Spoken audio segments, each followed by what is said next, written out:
Good morning and welcome to this meeting of the Mid-Suffolk Planning Committee. I am Councillor Sarah Mansell and I will be chairing the meeting today.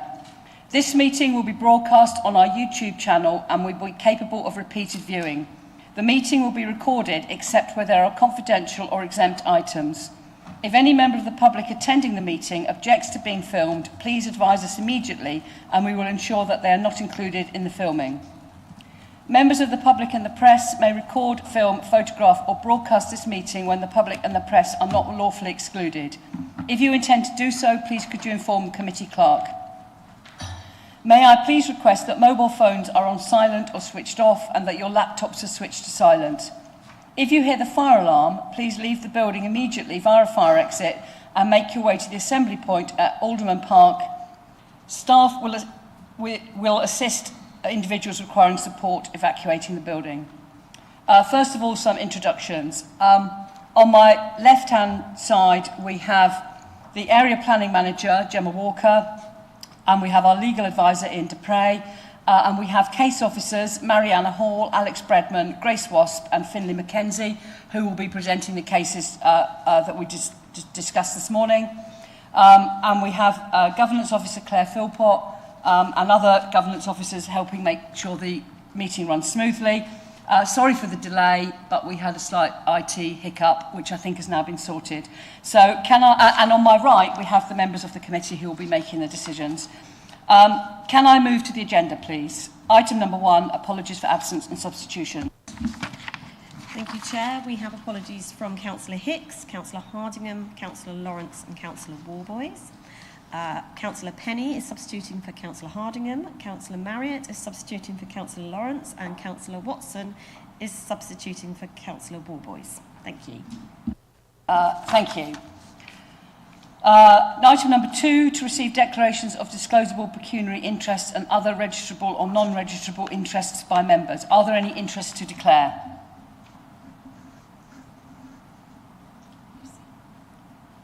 Councillor Elkin, did you want to declare your interest? That's on, so yeah.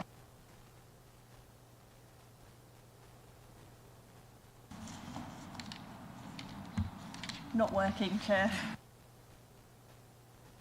Yeah, we've got there. Yes, so I just need to declare an interest on the site visit item when that comes. Okay, thank you. So, Councillor Elkin, can I confirm you're not going to vote on that item? Yes, that's correct. Thank you. Are there any other interests? Declarations of lobbying? Anyone had any lobbying? No, I don't think so. Declarations of personal site visits. Now, some of us attended an organised site visit on our case, the first case at Walsham and the Willows. We don't need to declare that because that was a recorded site visit, but has anyone made any other personal site visits? Thank you. Item number 5, a confirmation of the minutes of the Planning Committee meeting held on the 8th of April 2024. Are there any points regarding the accuracy of the minutes? No? Could I have a proposer, Councillor Haddingham, and a seconder, Councillor Elkin? Thank you very much. The Governance Officer will now conduct the electronic vote. Thank you, Chair. Members, that vote is now in progress.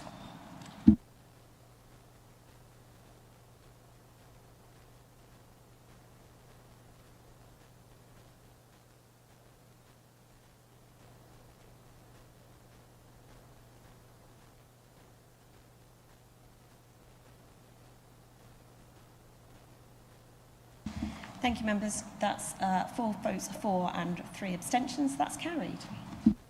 Thank you. The minutes will be signed in due course.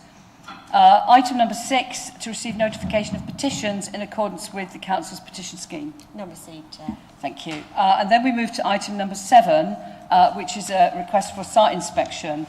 I will now invite Mariana Hall to introduce a request for a site inspection to the committee. Over to you, Mariana.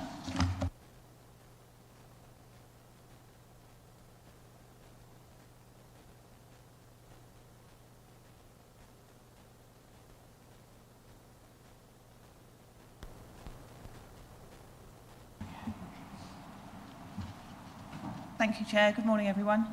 Officers are requesting a committee site visit for this application at the former Crown Chicken Factory site, the street Weybridge, prior to being presented to members for determination. The proposal is to demolish the former factory buildings on the site and construct an incubatory building, an associated vehicle wash and store building, and 4 dwellings. This presentation is to give an overview of the proposals and the existing site and surroundings. This is an aerial view of the site and the wider surroundings. Weybridge does not have a settlement boundary, and the site is therefore within the countryside.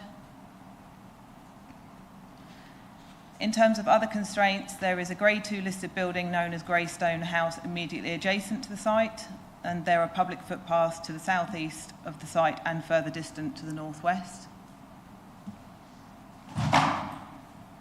The application site is shown here outlined in red, with other land within the applicant's ownership in blue. Most of the site is occupied by the former factory buildings and associated hardstanding. These plans show the existing site layout and the proposed demolition. All of the former factory buildings are to be demolished as shown here in red on the right-hand side.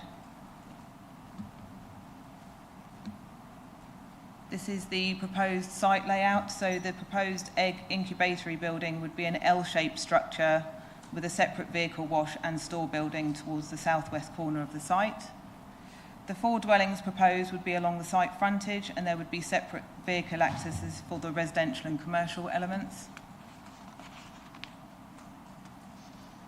This is a closer-up view of the proposed commercial elements. So the facility would incubate eggs, which are then transferred off-site for hatching, so no livestock would be kept on the site. These are the elevations of the proposed incubatory building. The top image is the north elevation, which is the elevation that would face towards the street. And this is the proposed vehicle wash and storage building. This shows a closer-up view of the proposed houses along the site frontage, and above this is a street scene showing the housing in context with the adjacent listed building on the right-hand side and the Crown Public House to the left. And then lastly, these are the proposed elevations of plots 1 and 4, which are the detached dwellings, which would be at either end of the row. And then plots 2 and 3, which are a pair of semi-detached dwellings in the middle. I'll now run through some site photos. These are taken from the street looking towards the site. The left-hand photo shows an existing vehicular access which would serve the dwellings. And then moving further south along the street with the public house visible on the left. The left-hand photo shows an existing vehicular access which would serve the commercial buildings. These are some photographs taken looking into the site showing some of the buildings to be demolished.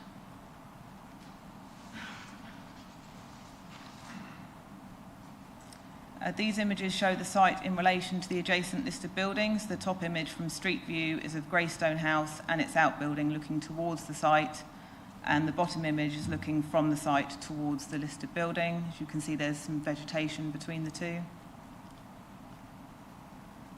These photographs are taken from the street beyond the application site, showing the public house and the existing housing beyond. On the right-hand photo, you can see the start of Church Road, which is the public right-of-way I referred to earlier to the southeast of the site. These are some photographs of the public right-of-way. It's quite open on its eastern side, but the western side has some hedging and trees. You do get some glimpses of the existing factory buildings from the right-of-way where the vegetation is lower. Officers are requesting that members visit the site in advance of the application being considered at Planning Committee, given the large scale of the proposed commercial element, the significant public interest in the application, and to see the context of the site and surroundings. Thank you. Thank you very much. Now, we're just going to be deciding whether we have a site visit or not here, but you can ask questions of Marianne about there's anything that you need clarifying. Has anybody got any questions? Thank you very much. That was obviously a very clear presentation. if we are going to have a site visit, we need a proposal from somebody on the committee to undertake the site visit, and then we have to have a seconder, and then that goes to a vote. Are you willing to propose, Councillor Carter? So Councillor Carter is proposing. Do I have a seconder? Councillor Haddingham. So we can now have a vote on, and basically we're just voting whether we have a site visit. Yep. Thank you. I will now ask the Governance Officer to conduct the electronic vote. Thank you, Chair. Members, that vote is now in progress. You're for, Councillor Carter. Thank you.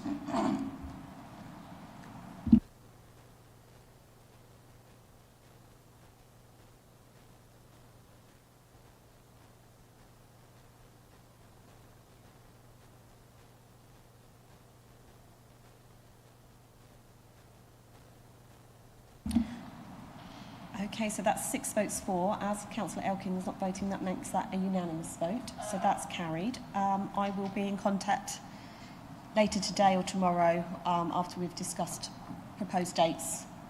Okay, thank you. Thank you. Thank you very much.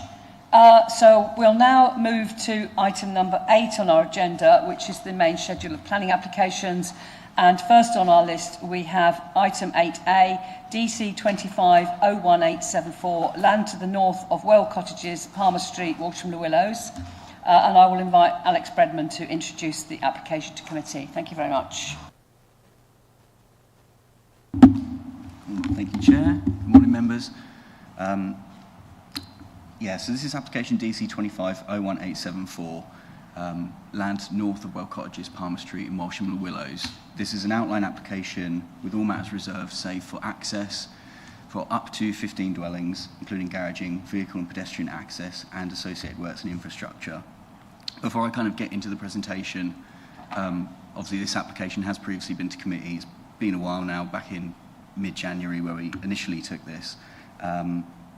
So the presentation will essentially cover the bare bones back to the beginning as per the original presentation. There's a few little inserts in there following discussions at the site visit in April, and at the end we'll also just discuss the risk assessment and kind of what followed following the original presentation. So in terms of the proposal itself, it's a site, like I said, within Walsham. We have dwellings surrounding at all sides. This is within the built-up area, just given a wider scale right into the centre of the village, well, in between a bunch of dwellings. And like I said, at the moment, the site is currently just a green field, technically agricultural use for planning purposes, but it doesn't serve any agricultural use in terms of, there's not crops growing on the field. Site location plan next. Again, just to highlight, what I have done myself is just highlight this section here in green. Again, just to note, this was something that was discussed a lot during the original presentation, and again, during the site visit. This is just to note a small strip of land. I'll show you pictures when we get there. This is not within the red line boundary. There was discussions previously about whether this could be used as an alternative access point, or whether there could be some kind of footpath that links through the site. Again, just for the purposes now of this application, it's not in a blue line, it's not in a red line, so we have to consider everything just inside this area. Again, discussion also came up on site just to clarify the edges of the site and the boundaries, so I've just put this here just to zoom in, just to clarify. So we have the dwellings just to the south of the site here. This is that open strip of land that was highlighted in green, and then to the north, again, dwellings here. We have a small sort of just patch of green here, which is just off the existing highway. As I understand, not within the applicant's ownership, but they have served notice on the owner, which I understand to be Suffolk County Council. In terms of site constraints, apologies. As per, we're in the settlement boundary. That's this brown line that just wraps around the buildings. We can see the conservation area just here, the closest listed buildings, a little short distance away up here. The site itself does not have any immediate constraints upon it.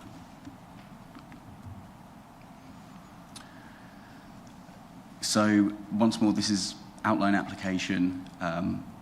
the key details that we need to consider at this stage are principally whether dwellings on the site are acceptable and whether that access point to the north is acceptable. This is an indicative plan purely to demonstrate what a site layout could look like in the future, and also to indicate that 15 dwellings on the site could be accommodated.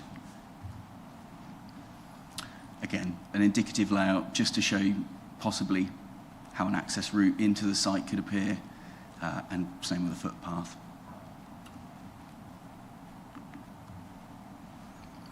From now on, it does become very photo heavy.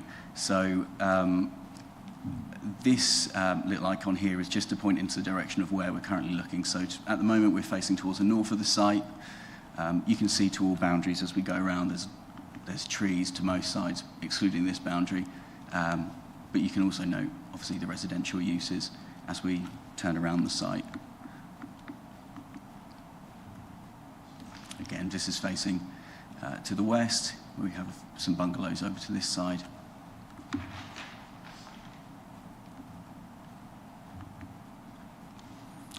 And now we're facing to the south. Well cottages, as per the site address, are just down here at the bottom of the site. And as we move down there, you'll see that this is that strip of land as previously noted.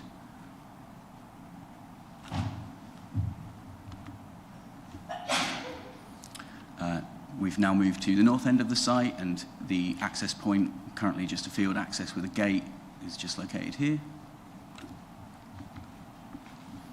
And this is looking at the access from outside of the site on Elm Drive. So, as per following the previous committee, there was a decision to defer the application, and the intention was to carry out a committee site visit, which took place on April 1st. We originally planned to bring the application back to committee the following week, but the decision was essentially to wait until county elections took place, and hence why there's been another couple of months delay to bring it back. There was also a request to seek further information from County Highways and Waste Services. Whilst both consultees did not object to the application, I think it would be fair to say there was, how can I put this kindly? They essentially did not justify their reasons for no objection. So the request from members was to go back and ask if we could have a little bit of justification and just understand their thought process. And then the third point that came out of that previous committee was also to seek a risk assessment regarding the minded to reason for refusal, which I'll just read out in full now. And this is: the proposed development will result in an unacceptable intensification of use on the existing highway network. This will be detrimental to residential amenity and will not provide adequate access for emergency and refuse vehicles. The proposal is therefore contrary to policy LP24 and LP29 of the Joint Local Plan in paragraph 135 within the National Planning Policy Framework, which seek to ensure that new developments provide safe and suitable access. Apologies. So, following this, I wanted to essentially give members an understanding. I appreciate we did a site visit. That was one point in time. So what I wanted to do was I visited site on several occasions in the meantime, obviously pre the initial committee in October, but following this a handful more. So I'm just going to run through some photos. These mainly focus on that access route along Elm Drive into the site, just to give yourselves an idea of essentially what the on-street parking situation is like there, as that was obviously a key issue, not only but from members, but just through members of the public. So I just, like I said, want to give everyone a clear picture of what this is like. I'll obviously preface this as these pictures are all taken during the daytime working hours, so I appreciate there may be some changes if people are back from work and during school holidays, etc. But hopefully this gives an understanding of what the access route into the site is like. So I'll just share these. These were initial photos from October. At that point in time, we hadn't obviously had the full picture in terms of concerns from members and members of the public. So from now, when we go into January, in these photos, we'll draw a little bit further back into the actual entrance into Elm Drive. So this is this initial straight as you come into the site, or into the estate, I should say. This is the first bend as you come around. So we tend to have what I've experience from my site visits, you tend to get a few cars parked on this part of the bend, and the same, this is sort of the second bend as you come towards the site. And again, this is that second bend sort of curving around. Just in the distance up here, you'll see a closer photo in a second, you can see the actual site. Oh, I thought you would, apologies, I've turned around and obviously taken pictures looking backwards. That's that second bend again, just you can see number of cars. This is from April 1st. This was on the day of the original, committee site visit. Just turned up a little bit before members and took some photos on that day as well. So this is again that initial straight as you're coming into Elm Drive Estate. This is curving around that first bend towards the site, and again, same photo here, you can see the same car. This is the second bend, and the site access point is just up there. This is another series of photos now from the 15th of May. Again, that initial straight into the estate. That first bend here again, another car, and the second bend again. Apologies, appreciate these are somewhat repetitive, but again, I just wanted to give an idea of different days of the week, different months.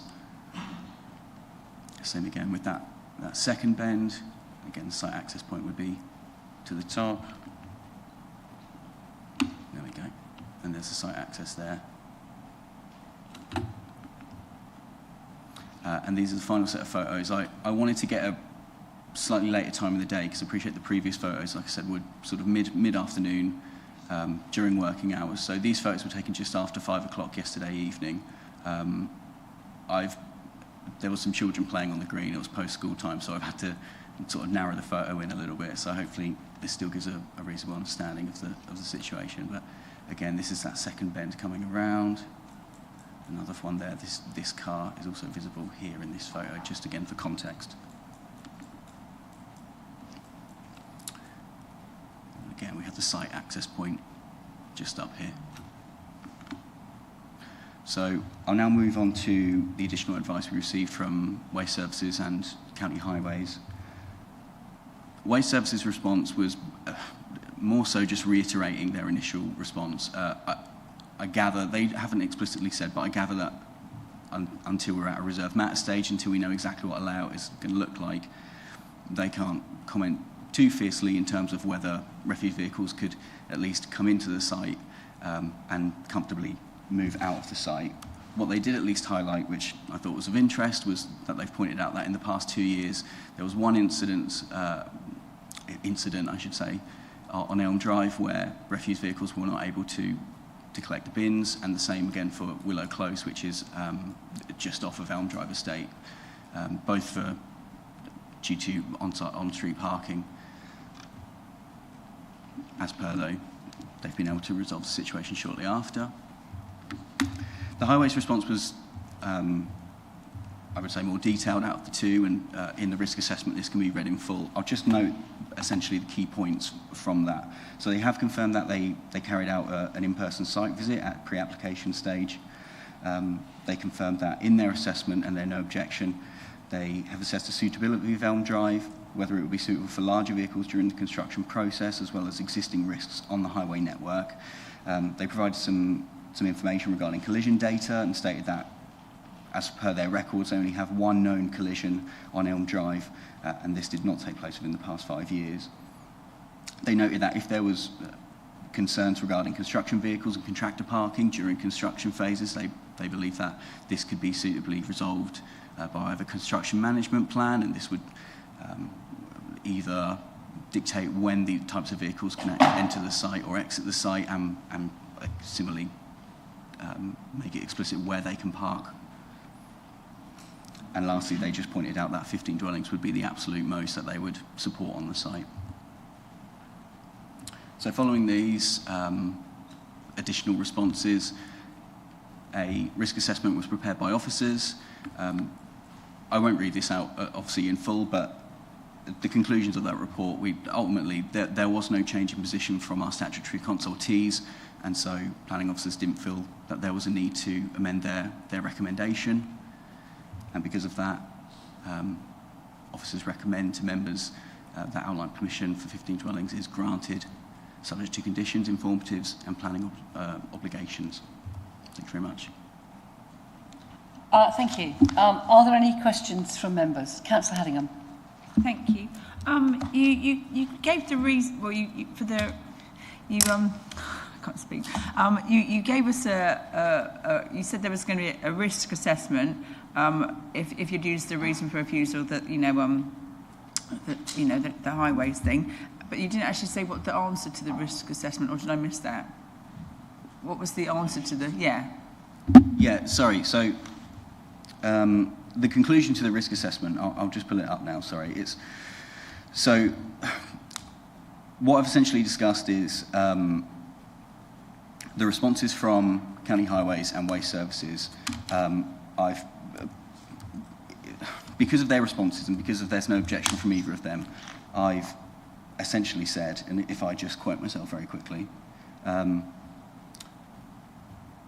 officers have reviewed and risk assessed the minded to reason for refusal from the previous committee meeting. Having regard to technical advice received, the objectives of the MPPF, the current development plan and other material considerations, officers advise that there is a degree of risk associated with the proposed reason for refusal having regard to the reasons unsupported by evidence and consultee responses. So as per, given that there was no change of heart from the consultees, I don't consider there to be any genuine evidence reason for refusal in this case. Any further questions? Councillor Elkin. Thank you. With the highways assessment, did they specifically look at access for emergency vehicles? Because I think that was something that was of concern to residents. And it mentions things like highway safety and various other issues, but I don't know if it specifically mentioned that. I was just thinking if the waste team have said twice a waste lorry couldn't get in, then presumably the same would apply to a fire engine. I think, bear with me, I'll just go through the highways comments again just to make sure. They've obviously noted that they looked at potential for construction vehicles to get through and lorries, and they didn't feel there was any reason to object on that basis. In terms of the waste services, whilst I appreciate they've noted that there was 2 occasions in the last 2 years where waste service vehicles could get into the site, I think the positive, at least from that, would be that these issues were quickly resolved, and I don't think 2 occasions in 2 years is a significant number at the very least. I haven't got anything specifically related to emergency service vehicles, though, I'm afraid. So the best I can offer at the moment is just construction vehicles and waste collection vehicles. Ask a follow-up. So obviously it's a bit different for a waste lorry. It can come back the next day. You can't do that with a fire engine. Sure. But the assessment is that if the access is good enough for construction lorries, then it should be good enough for emergency vehicles. Is that what highways are saying? Yeah, absolutely. I think they are looking at it from a full perspective of all the different vehicles that might go down there. They don't specifically explain which vehicles they're looking at. What I just wanted to come in on is there is the house at the end of this road currently, that there are houses right there that are in this current situation. The question we've got to say is, are these 15 more going to unacceptably harm that scenario? I just am concerned we're in the position we're in where there are those houses there. It's the impact that these would have. There's a paragraph in the MPPF about the agent of changes. That's the bit we have to explicitly look at. And I would say, because we've got those houses there at the end of that road in exactly the same position, the question in my mind is what impact would the new houses have on that rather than the other way around? But thank you. Councillor Marriott.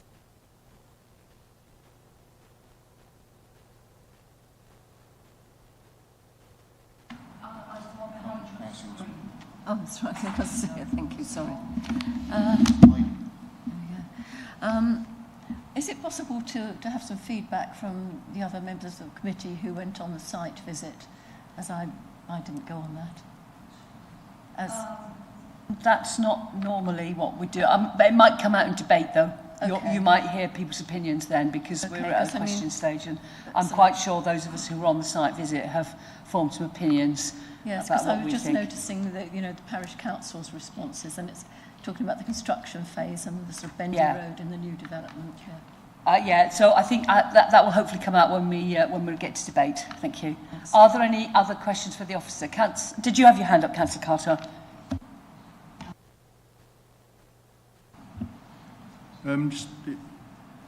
We note on reports from the Suffolk Highways that they mention there's no collisions, which they only report the collisions 5 years. And regarding the waste and everything, is it safe to assume that with waste collection on a certain day, to expect it, there's going to be less chances of actually, if people have learnt to not have the vehicles in the way on a certain day, but you can't really do the same for the ambulance? Is it safe to assume that there's you can't really regarding? I'm not sure our planning officers can pass judgment on what people do with their bins. I'm not sure that that's quite planning. No, thank you, Chair. I was just going to say, obviously, Alex has gone out on site a variety of times of day and tried to give you as much different times and experiences. We wouldn't normally expect that of officers. They might go out once or twice. I think Alex has been out 3 or 4 times to try and give you the flavour of it. We've seen there are a few cars parked, but I would say, in general, from the experience we've got, that access is clear and open, and that's probably as far as we can advise, really. Thank you. Thank you. Councillor Penny?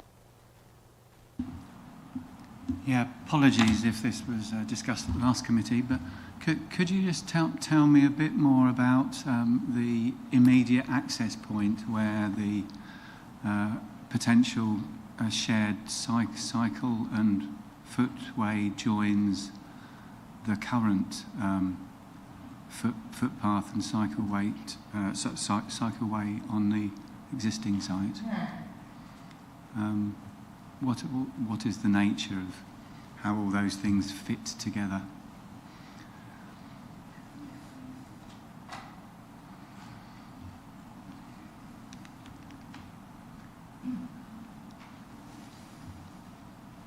Sorry, I'll have to jump right back to the beginning.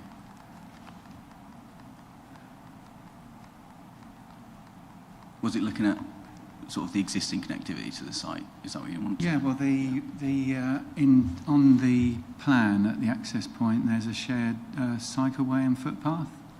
Does that connect directly to a shared cycleway and footpath on the existing site at Elm Drive? I'll go to the indicative plan just so I wasn't can... clear on the plan. Bear with me. There we go. So,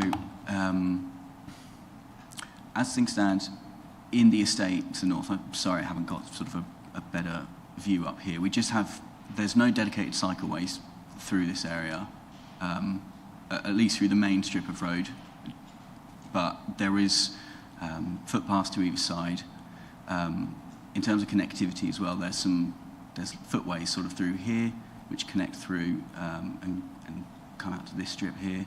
And it's difficult to show with this plan, I'm afraid, but as we walked around the area on the site visit, we sort of also just looked at the interconnectivity of the site to other parts, and there are other sort of, it's difficult to explain without showing you, but there are other foot connections that sort of link to other parts of the village around the site. I can't recall, I don't believe there's a dedicated cycle route kind of in the immediate area. Oh. Yeah, of course. Yeah, just some clarification. No, on the indicative plan, isn't the isn't the strip? Yeah, the shared surface.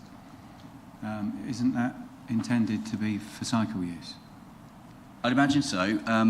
Again, this is just indicative at this point, so that's something we could return to. So, as a cyclist, if I'm cycling on there and I get to the end, I suddenly find myself on the road on the wrong side of the road. Would this be correct?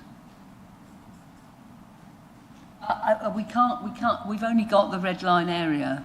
So basically, once you're outside that red line area, you're on that road, which is, I believe, has got pavement on both sides, hasn't it? At that stub, there is a pavement on both sides. Yeah, there's pavement on both sides. And the indicative plan just shows a path on one side. You're right there. But we can't do anything about what happens outside the red line area. Sorry, Chair. If I can go to the picture as... bear with me again. I wanted to show the picture of the access point from outside of the site. You can see there's a little bit of pavement along here as well. So that pavement does sort of currently wrap around. Obviously, that would be gone, but like you said, Chair, there's footpaths to either side.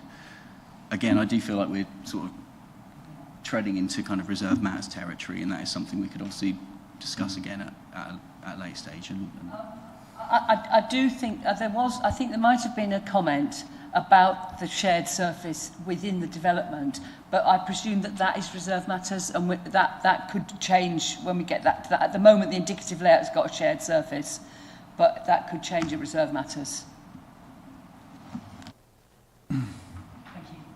Are there any other questions? Councillor Elkin. Thank you. I was just looking again at the objections from the parish council and the original application, and I think the main concern is that it doesn't meet the aspirations in the neighbourhood plan for improving pedestrian connection.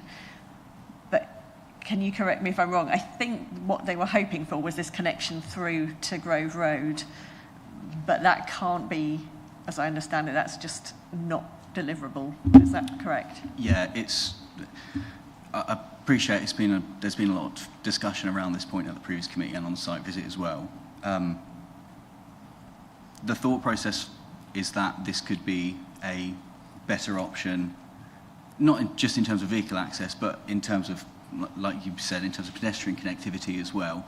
The difficulty is with it not being in the red line, with it not being in the blue line. It's, in terms of the application, it's simply not an option that we can actually consider. Any further questions of the officer? If not, then we will move to the public speakers. And we don't have anyone from the parish council. We don't have an objector. We don't have a supporter. We have the agent, James Platt. Good morning. Morning. I'll give you your 3 minutes. Thank you very much. Thank you. Good morning, members. The application was presented to this committee on the 14th of January with a recommendation of approval from your officers. That recommendation was informed, in part, by the comments received from Suffolk County Council Highways and the Council's Waste Services. In both instances, those consultees did not object to the application. At the previous meeting, the application was the subject of debate by this committee, which culminated in a very specific resolution: a deferral for the purpose of enabling a site visit, further advice from Suffolk County Council Highways and the Council's Waste Services, and a risk assessment based on a purported reason for refusal concerning the unacceptable impact of the development on the existing highway network. Taking each of those items in turn, a committee site visit was conducted by your officers on the 1st of April. Prior to that visit, further advice was received from Suffolk County Council Highways and the Council's Waste Services, and once again, those consultees did not object to the application. Turning to the risk assessment that is within your papers, your officers note the supplementary advice received from the consultees and the applicant's legal advice that has been shared with the Council, and reiterate that they do not consider the development to be harmful to residential amenity nor highway safety. To this end, the risks of proceeding with the purported reason for refusal are identified within the assessment, whilst your officer's recommendation remains one of approval. I would like to take the opportunity to once again highlight that through a grant of planning permission in this instance, there is an opportunity to contribute up to 15 new dwellings, including affordable homes, toward the supply of housing in mid-Suffolk, and doing so through the development of land within the settlement boundary of Walsham Willows, a sustainable location where there is convenient access to a range of service and facilities. To conclude, the proposal accords with the development plan when taken as a whole. Equally, the proposal complies with the National Planning Policy Framework, representing a sustainable form of development that is consistent with the economic, environmental and social objectives of that framework. Therefore, we respectfully ask members to approve this application in accordance with your officer's recommendation. And sorry, I'm just going to go off a little bit off piste here while I've got some time. Just to clarify, I think during the site meeting that we did obviously observe the fact that there is no public footpath to the south of the site. So in terms of that pedestrian connection, we did discuss that at length. Also about the point of around the shared surface, a cyclist who is entering the site wouldn't be on the wrong side of the road. They would be on the right side of the road. So it's just to highlight that also. Thank you. Are there any questions for the agent? Thank you very much. So now I move to the ward member, Councillor Richard Winch. You got here in plenty of time. So thank you very much. Over to you. Okay, so this application's focused on the principle of development and the access arrangements, and I'm not here because of the principle of development. I think there has been an expectation for some time that this area would be brought forward for housing. I think the thing that has thrown the residents, and I understand that as far as the planning committee are concerned, it's not a matter you can take into account, but the assumption of residents always was that there would be two entrances to this site, and that there would therefore be no quarrels about the access details. I've obviously had and I'd like to thank the planning committee for making the effort for the site visit, because I think that's really important for resident confidence. And I would like to thank the planning officer, who I can see has done a very thorough job in looking at all the details of the access. And again, I think that's important for planning, for resident confidence. I've got to be honest, a few queries about the access arrangements that I'm not clear about. So I guess the questions I've got in my mind is, and I can see that Highways have re-looked at this and raised no objection, but what are we saying to residents? That they don't need to change their parking scheme going forward? Is that what we're saying? They can carry on parking how they currently do, and if not, surely this should be made explicit in any decision made.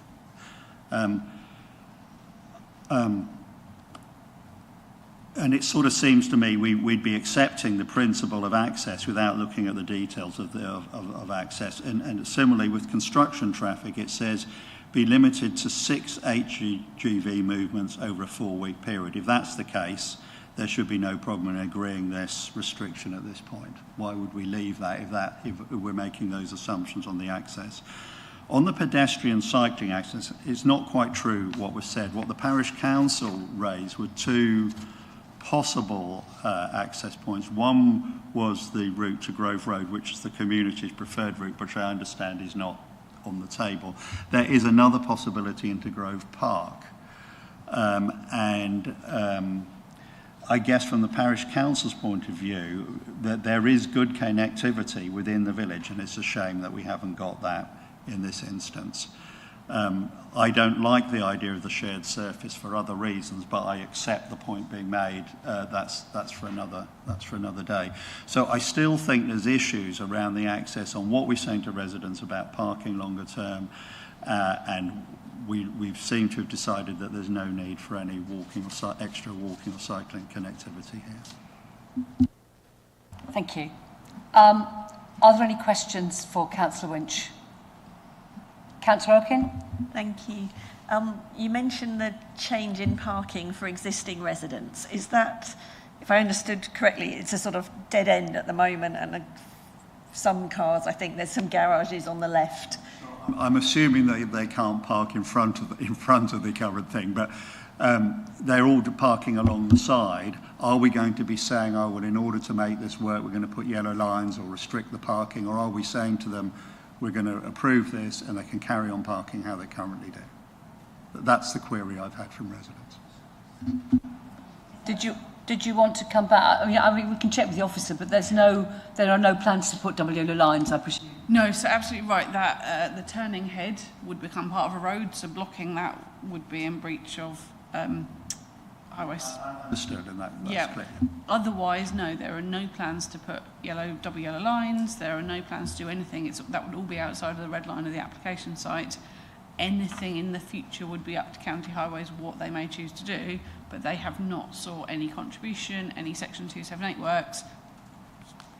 including any yellow lining off these roads. So yes, what we are saying is this proposal would not have an unacceptable impact on highway safety, with the residents operating how they do, with the exception of that parking in the turning head, that would become part of the link through to the highway essentially. Thank you, Chair. And restrictions on the garages, leaving cars in and outside the garages, would there be restrictions there?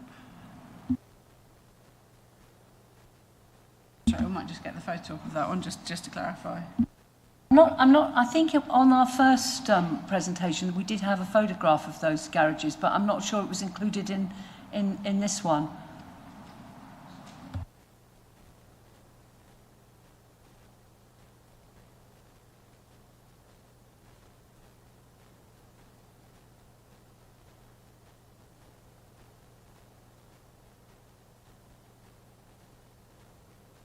So in terms of coming out of the garage, if you drive straight out of the garage, there's not enough distance in front of the garage to park before you park on the highway. If you park parallel to the garages, there does appear potentially to be some room in front of the garages there. So yes, potentially there is some parking. What they probably couldn't do is park in front of, they couldn't block the road. That would be the question for all people, is whether they're blocking any part of that highway compared to the fact it is a dead-end turning head at the moment. Thank you, Chair. Thank you. Did you want to come back, Councillor Elkin, or can I move to is it still on the same topic? No, it's a different one. So I'll go to Councillor Haddingham and then I'll come back to you.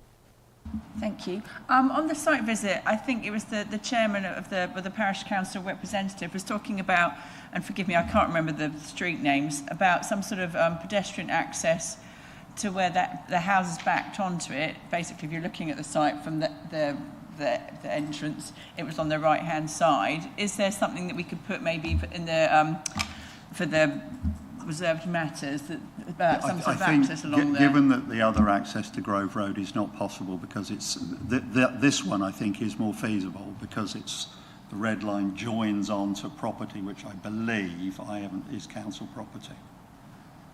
Yeah, on the site.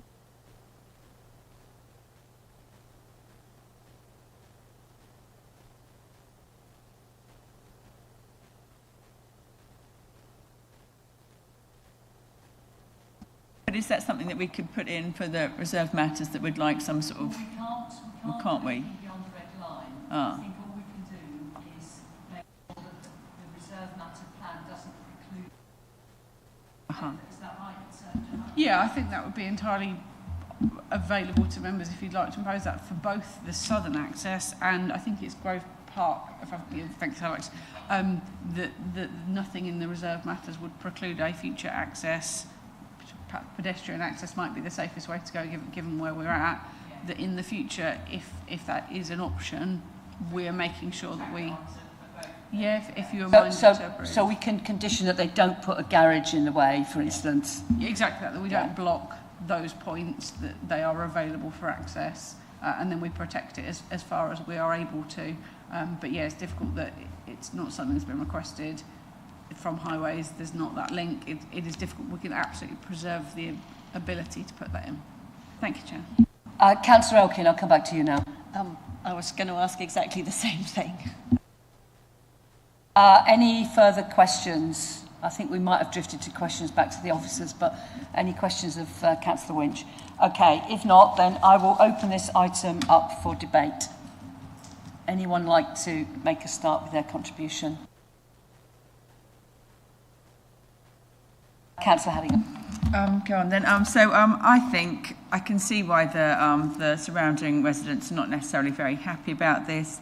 However, I think, you know, basically the whole site is surrounded by houses, but like the ward member has said, you know, everyone's always thought this would come for housing. They're not necessarily very happy about the entrances and all the rest of it, but I think as highways and everyone else has basically said we've got no good reason to say no, then I think we've got no good reason to say no. And I think if we can condition that nothing is built on the Grove Park, whatever it was called, entrance, exit, and that we could possibly in the future have some sort of pedestrian connectivity with the council-owned land on the whatever hand side it is. But anyway, then yes, so I think I'm happy to propose that we go along with our officer's recommendation to approve it. Okay, thank you. Do we have a seconder? Councillor Marriott, did you want to make any comment on the at the time, or you can comment later? Comment later. Anybody else wish to make any comment? Councillor Oakley? Thank you. Yeah, no, it's been a really tricky one, and obviously I think it's been a bit frustrating that the parish council were obviously supportive of the principle of housing on this site, which is great, and it would have been lovely if perhaps the developer had worked with them to kind of find a way. You know, there's obviously a potential to put a footpath in across, is it Grove Park? You know, that would have been lovely to see that happening, you know, without it all getting so fraught. You know, that could have perhaps been considered at this stage.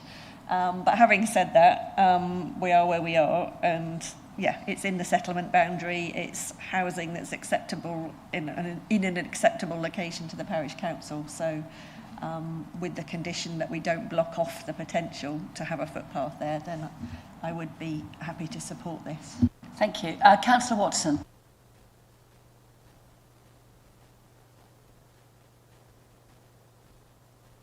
There we are. Yeah, I guess I can see that there is, you know, concern about the access here. It seems that there's two sort of phases. There's the access during construction, and then there's the access following that when the you know, the dwellings are built. It would seem to me that when the dwellings are built, possibly the access arrangements won't be of such concern to the residents with 15 extra dwellings.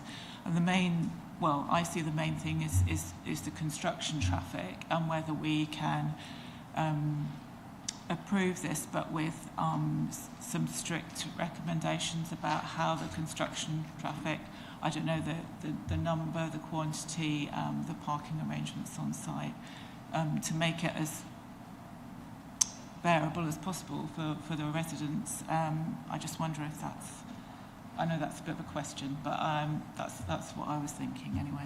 I'm assuming that we do have a construction management condition, and that will be thought of when they come to discharge that condition. Yeah, there's a construction management plan condition in the recommendation already, and that will include the access, the contractor parking, deliveries management plan, the timing of actual building works, potentially dust management, the storage compound. All of those details will be secured by conditions. The developer will have to tell us exactly what they're doing.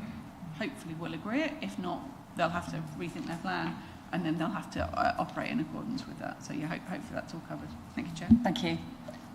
Anybody else wish to make comment? If not, I'll just put my views. I mean, I completely sympathise with the parish council about the pedestrian connectivity. I'm a great fan of pedestrian permeability, and I hate little dead ends like that you can't even get through with a bike or as a pedestrian. And I think it's a great shame that little bit of land that comes out to the south was not included and was sold off separately or whatever. It's no longer in the ownership. I think that is just sort of really not the way to go forward. And I completely agree with, let's try and leave a potential for, if that plot, a bit of land at the south ever gets bought by the parish council or a philanthropic local who says, yeah, we can have a footpath through there, permissive path, and the side to the side onto the council-owned bit of green space, please leave those available for future use should that ever come through. I mean, even in some of the larger developments we've got in this that we've had recently, where we have got pedestrian cycle paths that just stop at a red line end. I mean, that just seems to be one of those little holes in planning where you get a beautiful new bike path through a new housing estate and it just stops dead at a ditch because it's not in the red line area. I really think there ought to be a way of making sure that these paths, I mean, I know this one hasn't even got one, do actually connect to something useful at the end. And it's a hole, and it's something that unfortunately often the parishes have to pick up and sort out at the end because they get a nice path that goes to nowhere. So I would welcome both of those sites being potential pedestrian entrances being left available for future use. On the subject of a shared surface, for a short little bit of stub of a road in a housing development, I, as a cyclist and a pedestrian, I get more fed up with cars that are parked on what is so-called the pavement, that to my mind it might as well almost be a shared surface, and then I wouldn't get so cross about the car parking on the pavement. And I think if it is a shared surface, maybe everybody, I mean that's the philosophy that they have in the Netherlands, everybody actually doesn't quite know how to behave, so they step back a bit and are going a bit slower. So I don't think having a shared surface is a bad thing, but that's going to be part of the reserve matters anyway. And the parking along that access road, sorry, I can't remember the name of the road now, the housing development, in those photos, I know you tried to go as many different times a day as possible. It doesn't look worse than other estates.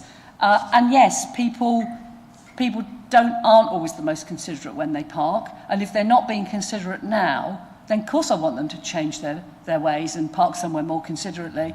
But if they're already parking inconsiderately and they carry on parking inconsiderately, that's, you know, if it's not got double yellow lines, if they're not breaking the law, they can still park. So they may have to change their ways, and maybe they just need to be a little bit more considerate of other users. People don't like change, and yeah, those garages that back onto that little stub, I think, are a problem. But unfortunately, I don't believe we have any grounds for refusing this, because highways have said it's okay. And on the comment of the waste services not being able to get through on 2 occasions in 2 years, okay, that's fine for waste services, but you know, if the waste truck can't get through, does that mean a fire engine can't get through? That is a bit more concerning, because that might only happen twice in every 2 years, but if there happens to be a fire and someone's life's at risk, it's not good, is it? So, but as our officer says, there's already a house at the end of the road, and if it's blocked and the fire engine can't get there, are we making it, okay, there's 15 more houses that could have a fire, but I guess that's the risk, isn't it? There's more properties and potentially more people who might be put at risk. But unfortunately, I think with those provisos that we leave the space available for a potential path to come forward should any other party decide they want to pursue it. I think that is about as good as we can get. The density of the housing looks reasonable. I mean, 15 houses, it's quite a big space, so it's certainly not cramped in. And highways have put the limit on 15 as a maximum, so we shouldn't be getting something back that tries to cram 20 in when we come to reserve matters. So I think, on the whole, I think we're going to have to, you know, I will be supporting this with the extra condition about leaving those potential pedestrian accesses. Sorry. Councillor Mack. So if I just make a comment now. Yes, I mean, looking at the pictures that the planning officer showed us, I mean, the existing estate, it does look like it's quite a nice wide road, so whilst it's not ideal that people are parking along there, I think that there does still seem to be a reasonable amount of space for overtaking. I don't know whether initially there should have been more garages along there. I'm not really aware of the garage situation, but hopefully in the new development, as you say, it's not overcrowded, and there will be less parking problems there. So I'm proposing we accept this. Thank you. Okay, so is there anybody else who wishes to make a contribution? If not, we do have a proposer and a seconder. Can we just run through what that extra condition is, as well as the conditions we've got in our papers? Thank you. Yeah, of course. Thank you, Chair. I just want to say, while you've been in that discussion, I just checked back on the original committee report, and we did consult County Fire and Rescue, who did raise no objection, but they have requested conditions. So just if that offers any reassurance, we have consulted them appropriately. Other than that, yeah, we've got the recommendation on page 21 of your papers, and the suggestion for one additional condition, which is that reserve matters will ensure that access to the south to Grove Road and west to Grove Park will remain an available option for future pedestrian access. Hopefully that covers what you were seeking, Chair. Happy with that proposer and seconder? Okay, so I will now ask the Governance Officer to conduct the electronic. Thank you, Chair. Members, that vote is now in progress. Councillor Carter, do you want me to take yours verbally? Or... Thank you.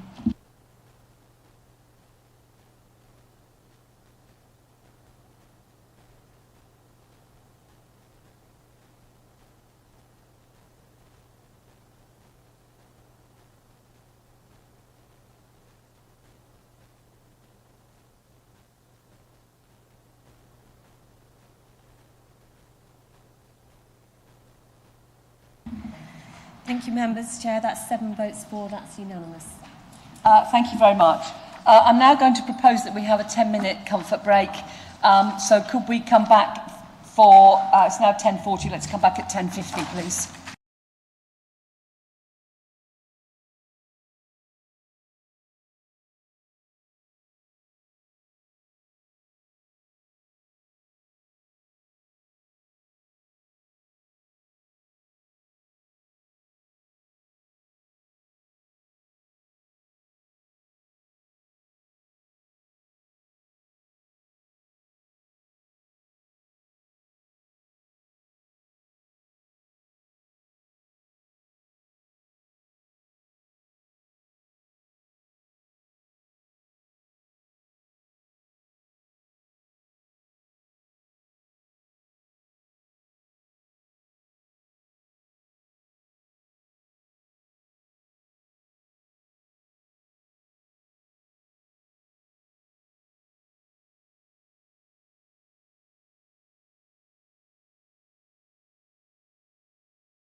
Welcome back. We're now going to move to our second planning application, item 8B, DC 25 04675 at Tollgate Farm, Norwich Road, Mendlesham. And I will invite Grace Wasp to introduce the application to committee.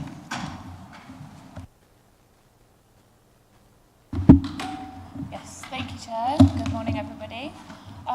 I'm presenting to committee an application at Tollgate Farm in Mendlesham. It's a site just off the A140 near the TV mast.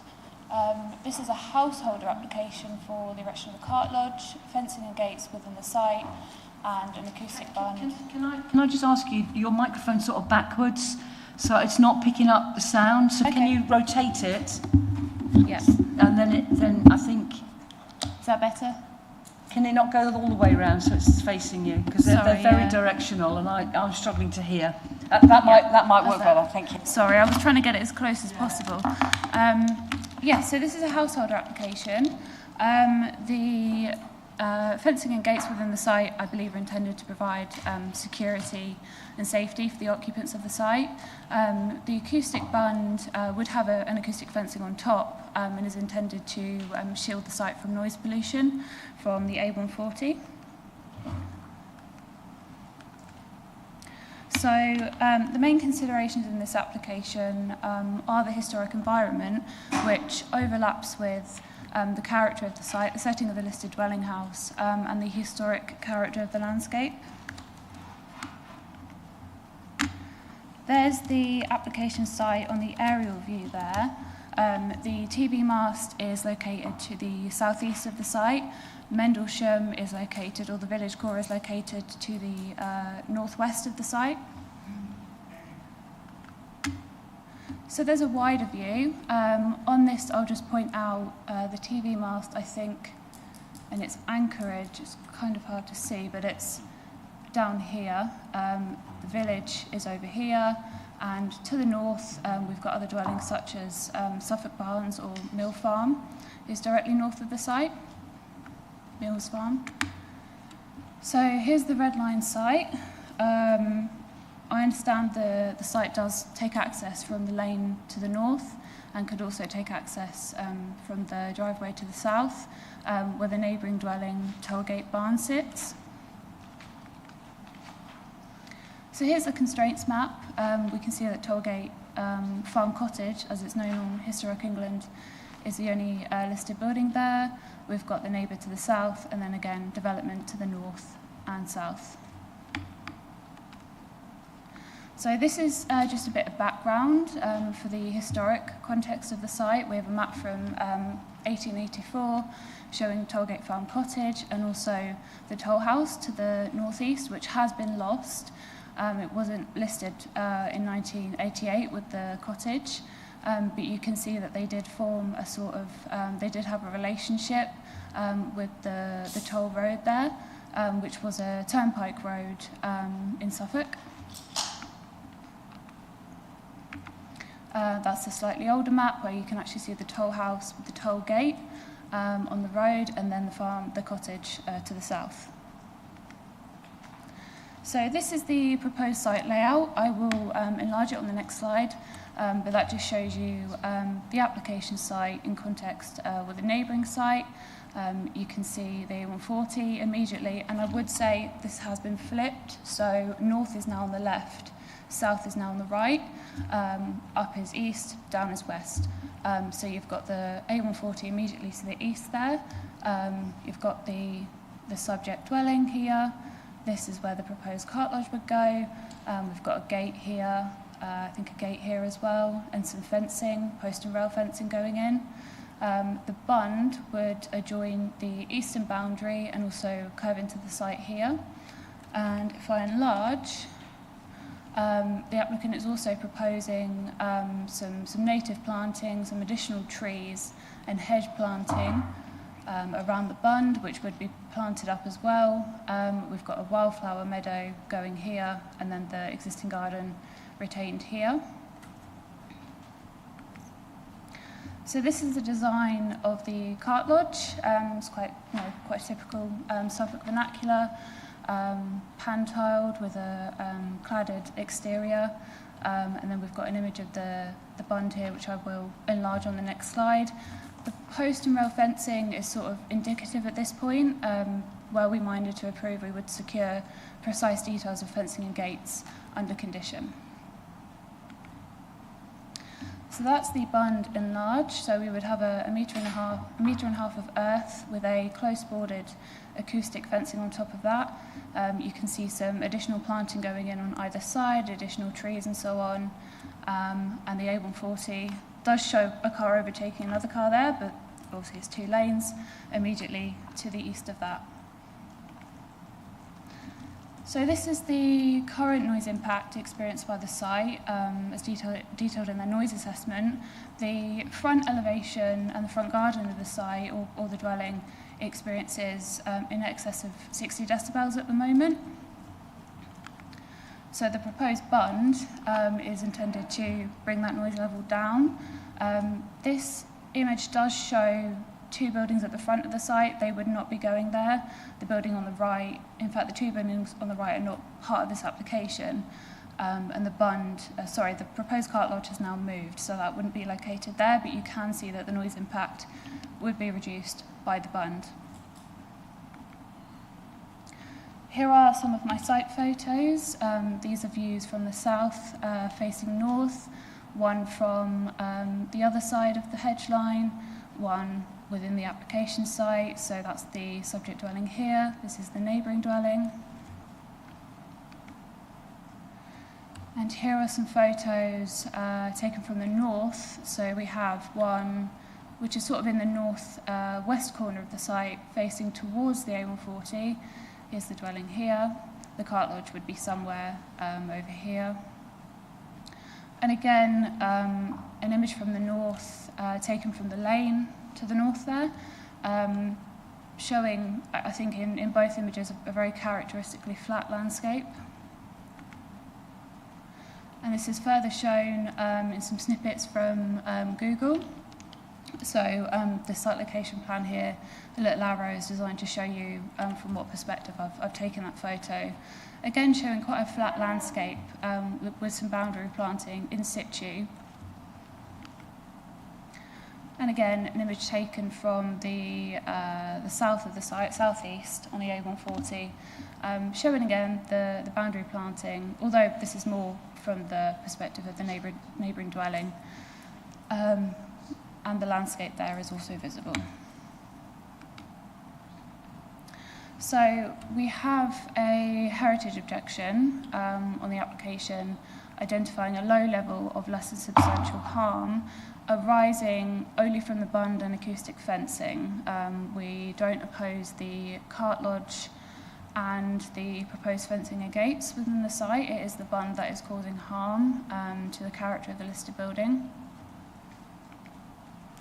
And there's the previous objection there, just identifying that low level of less than substantial harm, which remains relevant. I would say at this point we haven't identified any public benefits arising from the proposal, nor have we received sufficient justification in which to do a weighing exercise as required by the NPPF. So when it comes to design, I should say that the reason for refusal is threefold. So there are 3 facets to it, one being the historic character of the site, the heritage harm, then the design, which is affected by that harm, and also the historic landscape character.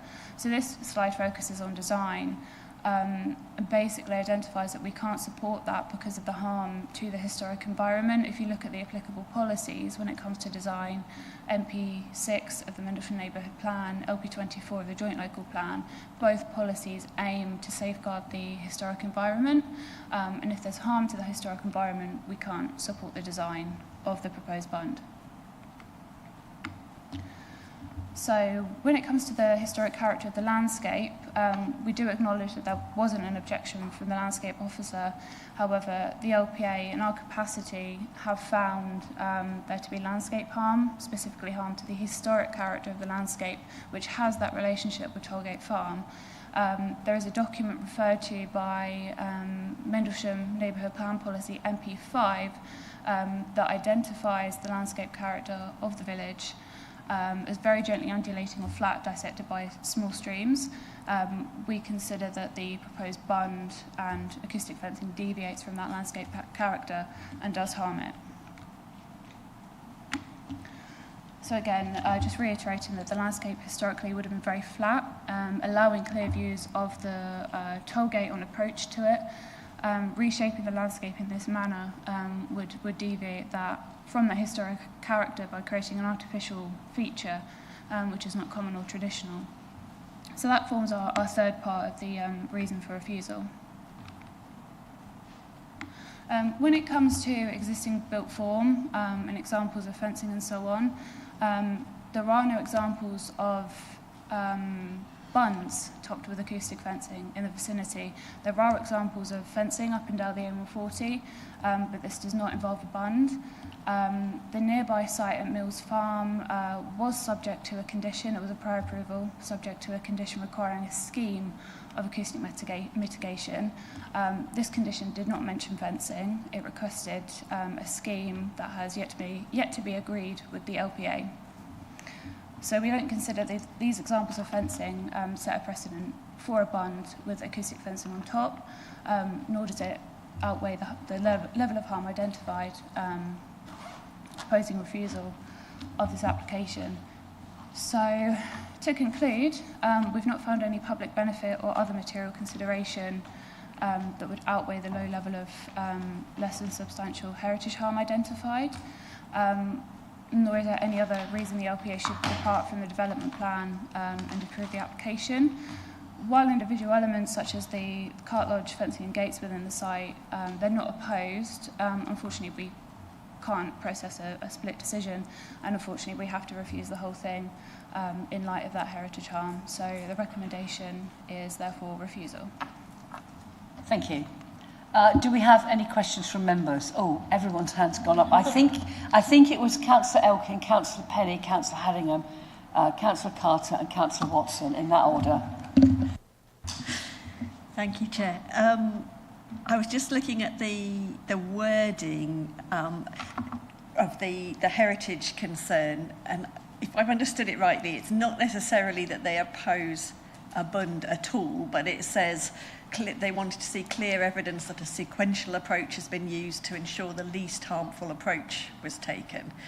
So I know it's a bit semantic, but sort of, is there concern that they haven't been given that evidence that all the options were considered and this is the one that works best and it's been justified? Is that their concern rather than, because when you were presenting it, it sounded like it was the height that was the problem. Yeah, just to confirm, it is the form, the height, the length that is the problem. Although the Heritage Officer in their latest response did say that they don't necessarily oppose the principle of a form of acoustic mitigation in this location, but it hasn't been justified. So yes, there hasn't been sufficient evidence provided in terms of why is this the least harmful option in terms of its heritage impact. It would be helpful to see or rule out other options in terms of, one, their heritage harm, and two, their acoustic mitigation benefit. So in the absence of that justification, we're unable to outweigh the heritage harm. Thank you. And was the applicant given the opportunity to provide that extra information? There have been several consultations with the heritage team, and there has been correspondence with the applicant up until I think the 19th of May or around there, but we unfortunately didn't receive sufficient justification at that time. Next was Councillor Penny. Similar, really. Just in relation to this sequential approach to noise suppression. So, what I know it's not in the application, but what alternative approaches are there other than bunds? If is it just a question of planting and fencing in sort of a staggered approach that would be preferred to this kind of approach with bunds?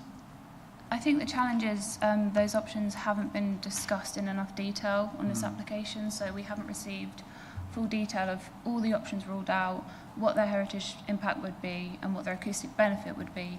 So we simply haven't got that level of information. Yeah, come back. Just one more. Was any pre-application advice sought? Yes, it was, yes. And at that point, the Heritage Officer did recommend that sufficient information was provided as to a sequential approach, and all other options were discussed as part of the formal application. Councillor Haddingham? Thank you. Is there a lower level of harm than this, other than no harm? I believe so. I believe we have a very low level of less than substantial harm, below low, so this is not quite the bottom. So yes, there is a level below that. And I've been told that it's very difficult to prove a public benefit on private land, and so is there any that that you think they'll be able to provide on this occasion? We've not found any. Yeah. Yeah, just if I come back on kind of a couple of points. The technicality on the harm is no harm and less than substantial harm, but within less than substantial harm there are grades, just to clarify that point. The difficulty is substantial harm or total loss, you've knocked it down. Less than substantial harm, anything in between. So it might sometimes sound like, oh, it's not very harmful, but just to say that is the gradient between I've knocked it down is substantial harm and I haven't knocked it down and I've tinkered around the edges. It does cover a very wide sphere.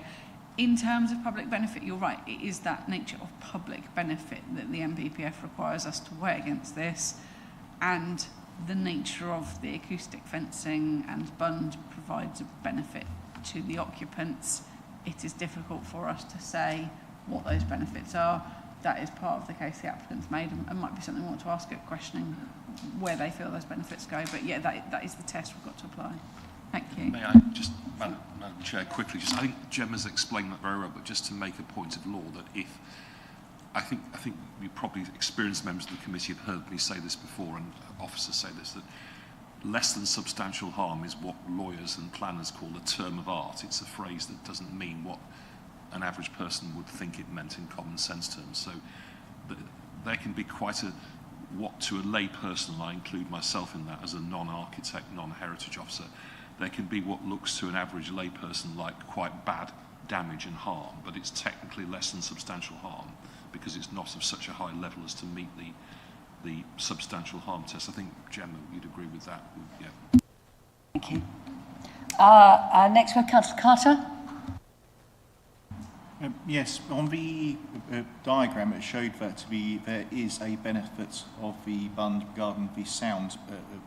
Was that based purely on the raised earth, or did it also take account of the planting scheme that was suggested in front? Would there be a further reduction with the plant and the bund, or is that just based on the raised earth diagram? My understanding is the whole thing provides the acoustic benefit, but I wonder, should we double check that? Yeah, it might be a question for the agent, but my understanding is the bund and the acoustic fence provides the benefit. It's the combination, but I'm happy if we ask the agent a bit more about that. Thank you. And I'm just assuming as well that the substantial harms, so that's sort of on based on having it reverted again, though, the earth, and then taken away be a substantial harm rather than just be earth based up. Is that correct?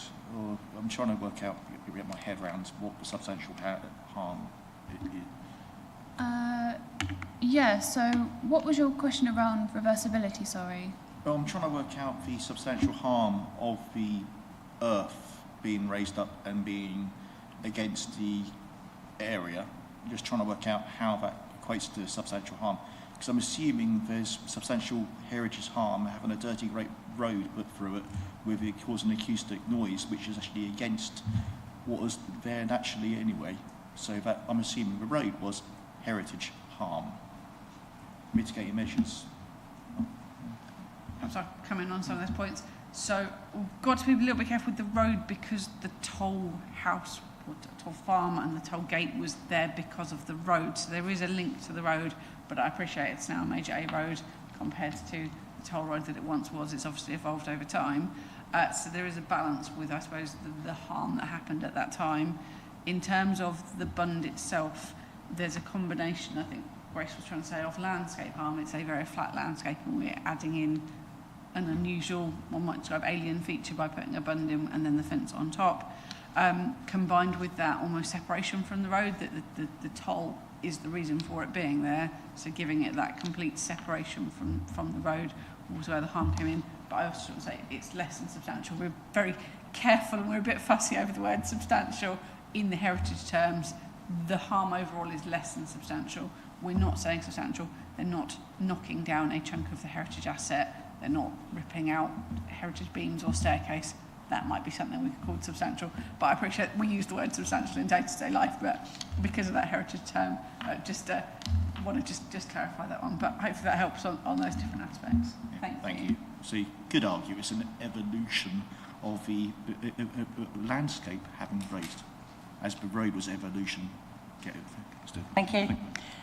Councillor Watson's next, and then I'll come back to you, Councillor Oaken.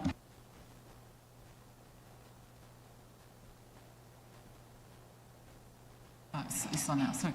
I mean, my questions have mostly already been covered. It was really about what the low level of less than substantial harm meant exactly, and the sequential approach.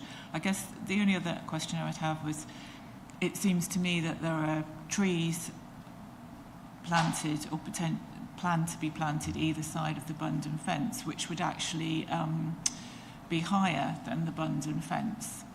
So they would obscure the view there, and if there was tree planting, is that, I mean, how can that help in mitigating the level of harm to the heritage asset, the tree planting? It seems that the trees would be actually higher on the plan than the bund in the fence.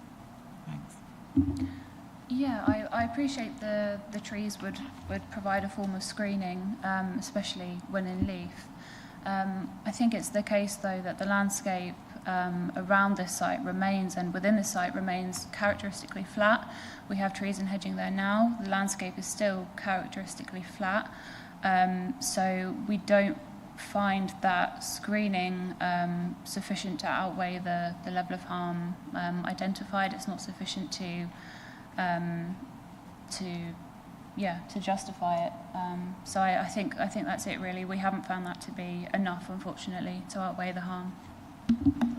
Can I just come back, because I was also going to ask about the trees. On the plan you've got on slide 10, there are a lot of trees which don't look like they're there in the photographs. Some of them are.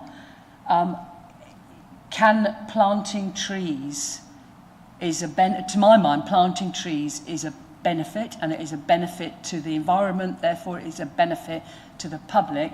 So does the, if we have an excess positive tree gain, number of tree gain, does that count as a benefit?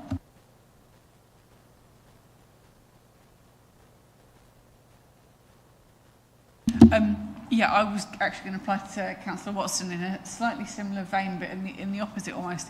The issue we have with tree planting is we can only ensure that they're there for 5 years. So that's the time period we can protect them. After that, if they die, damaged, diseased, removed, that's not something we can require to maintain for the length of time that the bund exists, for example. So we have to work on a worst case scenario basis that yes, the trees will be planted, but the trees are potentially have a limited lifespan. From our point of view, 5 years. Totally appreciate trees have got a much longer lifespan than that. We're not saying that, but we can't ensure they are kept there for the length of time the bund is kept. Therefore, we've got to be aware of it as a landscape feature sort of in its own right.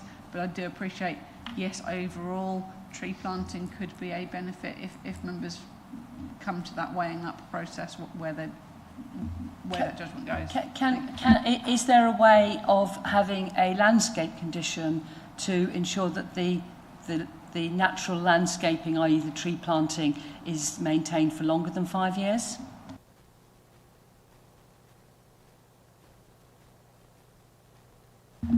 think we have allowed 10 years in the past, but that has historically been the absolute maximum. And obviously, thinking in the heritage terms, how many hundreds of years buildings are there for, that would be the relative benefit we'd have to consider.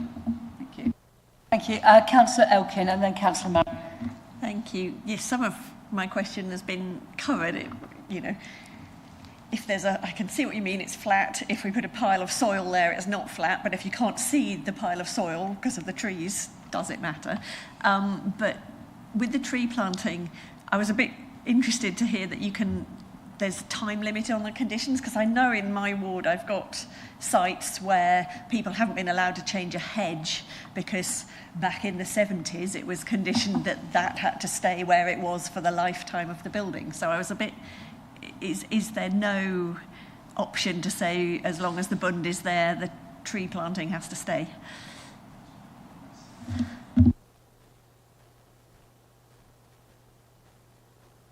I think Ian and I both have the same opinion that planning in the 70s might not be the same rules as today, but the longest we see on appeal allowed for is 10 years. There is a point of mature hedgerow removal does come under different requirements with hedgerow acts and various things. What you count as a hedgerow versus planting versus trees is slightly semantics, unfortunately for us, but ultimately that is the issue we have to grapple with, is planting the trees for 10 years sufficient versus the potential longevity of the bund. Thank you. Councillor Marriott. I just wanted to ask a couple of questions about the bund. Is it sort of a bund generally unacceptable in this situation? I know you can't sort of be a bit different from other situations, and if it would be acceptable, is there a particular height at which it might be acceptable? You say it's too high. So is it just the bund that's the problem, or is it the actual acoustic fencing on top? Yeah, it is both the bund and the fencing, which I think was identified in one of the heritage responses. Again, they did say in their latest response they're not necessarily opposed to some form of acoustic mitigation. It just needs to be justified sufficiently, and we need to have enough justification to outweigh that level of heritage harm identified. So were sufficient justification put forward, possibly in doing that weighing exercise required by the NPPF, we could outweigh the harm that's been identified, but at the present we can't do that. So there might be some sort of action that they could take to address the noise level. Would that just be purely natural, like trees or hedging? Is there some sort of artificial building they could put in place? I think the issue with this application, if I've got the right end of the stick, is that Heritage have objected to the bund and they haven't come back with a different design to say why, or they haven't come back assessing different designs, say this is the most appropriate. They could come in with different designs and have a sound assessment, and then show that this one is the only one that works. Is that what you're... To an extent, it's about the various options, so potentially extra glazing, albeit and where it's already got double glazing, would triple glazing offer benefits, versus there's the noise level in the garden. How do you protect the noise level in the garden? It's almost working through those various options that might be available and demonstrating, actually, if we put triple glazing in, we're going to have to drill through certain parts of the timber that are specifically included in the listing, for example. That would be much more harmful on the scale and would only offer a degree of acoustic benefit, so that we can demonstrate this option, although we're clear it's got a harm, it's the least harmful while offering the maximum noise benefit, would take us to a different position than where we are now, which is this has harm, we don't have public benefit to outweigh that, and we're not clear that it's the least harmful option to deliver that. So partly it is about that level of extra information. Thank you, Chair. Any further questions for the officers? Okay, so we'll now move on to the public speakers. We don't have anyone from the parish council, we don't have an objector, we don't have a supporter. We have the agent, Craig Beach. So welcome to Planning Committee. I've got a high-tech timer here for 3 minutes, which I'll start when you introduce yourself. Thank you. Good morning. This application is for a new cart lodge and a landscape bund with acoustic fence to the A140 boundary.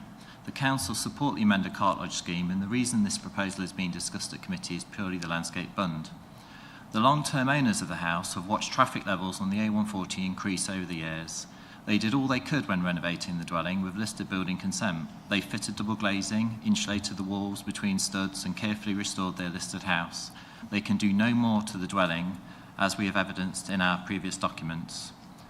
Last year, the government's own report in collaboration with the World Health Organization stated that noise causes the second highest pollution-related burden of disease in the Western world. It is responsible for more life years lost than any other pollutant. The main source is road traffic. Traffic noise affects your heart health. It increases your risk of developing heart attacks, high blood pressure, stroke and diabetes. Noise pollution is now linked to dementia. The crucial number for health is 53 decibels, and the higher you go, the greater the health risk. The detailed noise assessment carried out at Tollgate shows that road noise reaches unacceptable levels day and night. Daytime levels average 63.3 and nighttime 59.4. These readings are far in excess of health guidelines. Tollgate House has such high noise levels in the road-facing bedrooms that according to the acoustic report, these are uninhabitable. Suffolk County Council's own data shows traffic is predicted to increase at least 40% over the next 10 years. This will add another 8 decibels. Children and pets occupy and use both the house and gardens. A solution is needed urgently. The noise control has to be placed as close as possible to the source, as advised by the Council's Environmental Health Officer. The independent noise report and government guidance support this. Further acoustic treatment on the house will not allow windows to be opened, gardens to be used, and will cause greater harm than a 1.5 metre landscape mound hidden by trees located 20 metres away from the listed building. At pre-app, we discussed fences, walls and a bund as options for dealing with noise. The Heritage Officer confirmed that a wall or tall fence were not suitable as these were suburban in character. As such, the bund option was pursued with agreement. There is an opportunity to protect the listed building from the road. We will retain the existing hedge and trees on the highway boundary, and we will infill gaps with native trees and native hedging. Over 50 native trees are proposed. 250 metres of mixed native hedging will be planted, and 1,400 square metres of native wildflower meadow are proposed to hide the bund and the fence. This work will improve security, ecology and the landscape setting. It will reduce noise significantly, reduce pollution spread and enhance the listed dwelling for the long term. The neighbour's barn has been granted planning consent for conversion. A planning condition for this dwelling was to insert an acoustic fence at the boundary to the A140, as close as possible to the source. This was insisted on by your Environmental Health Officer. This officer fully supports our scheme here, stating, "I have looked at this application and the scheme is well thought out methods for improving the lives of the occupants of the property." The carefully designed acoustic fence and bund, hidden on both sides by extensive landscaping, are justified and essential. Trees and hedges set on modest grassy bank 20 metres from a listed house are not harmful. This solution has the greatest benefits and the least impact. The view from the A140 will remain as hedges and trees. We urge you to support these wide-ranging benefits and grant consent. I'd welcome any questions that you may have. Thank you. Thank you. Councillor Elkin. Thank you. We heard that the heritage concern was that the sort of sequential evidence hadn't been presented of the different options for mitigating the noise. But for what you've just said, those were looked at the pre-application stage. So is that why they weren't included in the application? Because your understanding was that you didn't need to?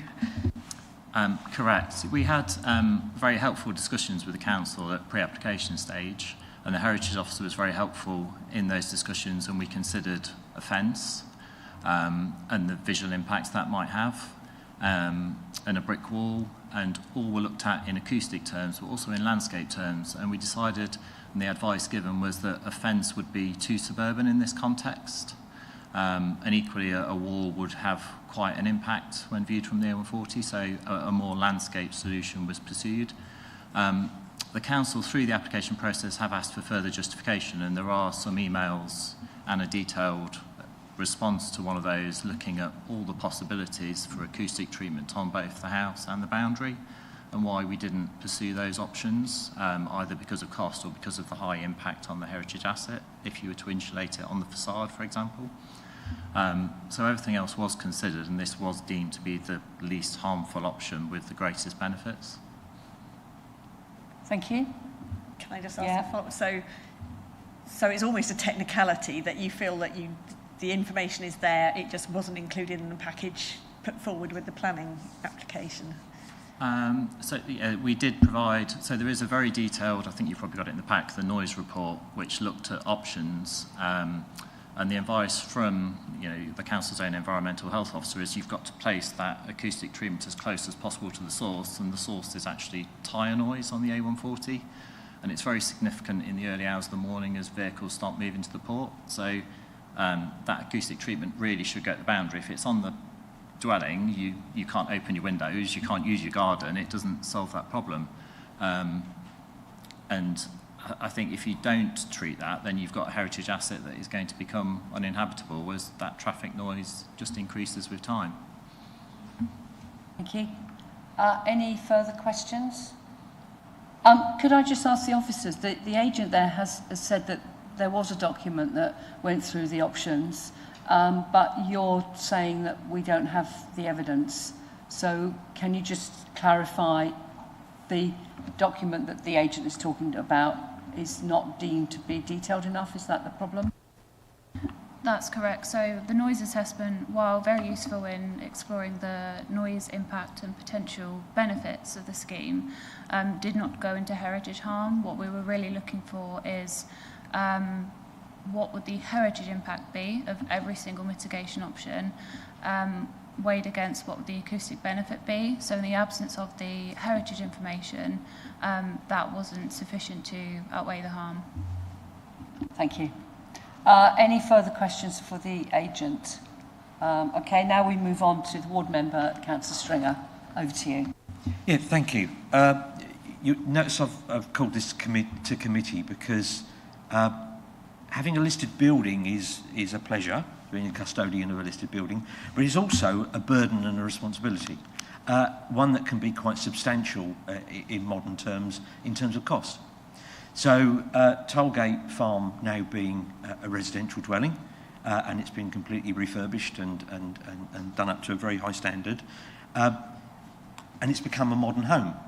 And I've always thought, by travelling up the A140 as I do, that, my God, it's a beautiful house, but I really wouldn't want to live there, because literally a truck could drive straight through the house. There's nothing to secure that building at all. And I would certainly want some kind of barrier between me and the A140, not just for acoustics. The acoustic report, I'd just like to point out, it was produced in November 2024. For 2 years, the applicant has been working for a solution with our council to solving this problem. They've gone through a pre-application advice process, and they've reacted to the advice. The advice said, well, a socking grate fence and a brick wall probably won't be very good. Can you look at other ways of treating it? So they've responded in noise terms, and yes, there is not a document that sequentially pulls out every single permutation and option you could do and its likely heritage harm. What the applicant has looked at is how they've responded to the pre-application advice, which we always encourage people to do, which said that the pre-application advice said the least impactful way of solving this is by landscape only solution rather than socking grate fences or walls. Good, okay, so they've pursued that route. So then in giving us the planning application that says, how about this as a solution? Well, surely we should identify the actual harm of that solution and not every other possible permutation that could have been looked at. This solution of having a bund, putting acoustic fence on it and then masking all of that with significant landscape planting, I would suggest is a natural way of mitigating the problem. Surely. And to suggest it doesn't have public benefits, I find it remarkable. This amount of tree cover and landscape cover will have a biodiversity impact that will be quite positive. In fact, close to this is identified in our nature recovery strategy as saying there are opportunities here of planting to up biodiversity. So actually there's a tick in that box already. But equally, the most important thing is, if you were living in this house and you arrive home in your car or whatever, and you undo the cars and the kids start running around and this, I would want that house to be relatively secure. That I can drive through a gate, shut a gate, and let the kids and dogs out without them running straight onto the A140. I honestly can't, you know. So I wouldn't suggest then any level of harm to a heritage asset is then viable. But frankly, the fact we mask the views of the house while people are travelling at 50 miles an hour past it by trees and you won't be able to see the bund in time because it'll be under the trees and the acoustic fence will be masked by the trees. Surely that's the best solution in this circumstance. I don't know why we're not grabbing the applicant's hand and saying, thank you very much, that looks a very suitable solution, which is why I wanted to drag it here, because I don't see why they need to get a solution soon, because this needs to be put in place quickly. If we don't approve something that looks like this scheme, the value of the property will drop. It's uninhabitable at the moment, technically, according to UN sound advice. You shouldn't be using the garden. You shouldn't be opening the windows on a hot night. You know, okay, we need a solution. This, to me, is visually the best solution. So in future, you'll be travelling past at 50 miles an hour. You'll still glimpse the roof and you'll still glimpse Tollgate Farm. You won't see the toll gate. That went many decades ago. It was right up against the road. You will then be skimming past trees. Or you could be going past a brand new brick wall, probably not the best solution, or you'd be going past a socking great fence which we conditioned next door when that became a dwelling. And I don't think necessarily that's the best in terms of heritage impact. So I really do think the applicant has done all of the right things, and all we're saying is you haven't necessarily done it in the right order, but they have. All of that information is there in the application and in the correspondence explaining how we've got to this solution. So I would suggest we need to get on with this because I don't think a better solution exists, which is why I think this is the best possible solution and why I'd like to see us look at that small amount of heritage harm. There's heritage harm to doing this. It won't look like a flat open landscape anymore. That's what we'll have lost. But the gain for that applicant will be, I now have a secure house that I've put all this investment into and it can remain and be investable for generations to come. Thank you, Chair. Thank you. Are there any questions for Councillor Stringer? Councillor Oaken? Thank you. Just to be slightly devil's advocate, the bit we heard earlier was that the problem with the bund isn't its existence, because it can be screened with trees. The problem is we can't ensure that those trees stay there for the life of the thing. I just wondered what you thought about that. Well, there are things called group TPOs. They exist. There's nothing wrong with approving something and then immediately TPOing it. That's been we seem to be finding lots of problems and not solutions. I thought planning was about getting solutions in place to mitigate things. And if someone plants 200 trees, you honestly suggest they're going to cut them down in 5 years' time? They'd want to see a beautifully lined tree aspect to their dwelling, wouldn't they? I don't understand why you would seek to do that. And if you did, well, surely there are methods that we do that. In which case, why do we condition any trees then? We might as well just forget about it. We don't. And if we agree that the new planting is of biodiversity, and that's the thing that tips the balance, then surely we can condition that to last beyond 5 years, not beyond the wit of man, I wouldn't suggest. Thank you. Any further questions? Okay, so I'm now going to open this item up for debate. Councillor Carter.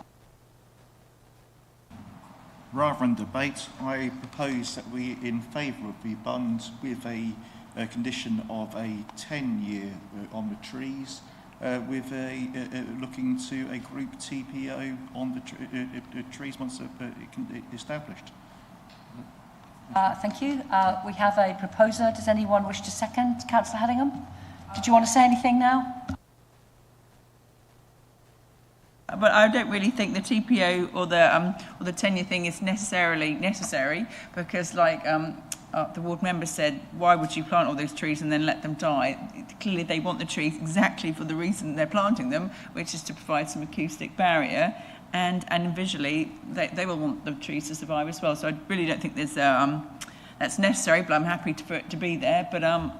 But yes, I think how the thought of someone saying that they're introducing an alien feature, when from that house you can see, you know, probably the biggest mast in East Anglia that you can literally see all over East Anglia at night time from wherever you are.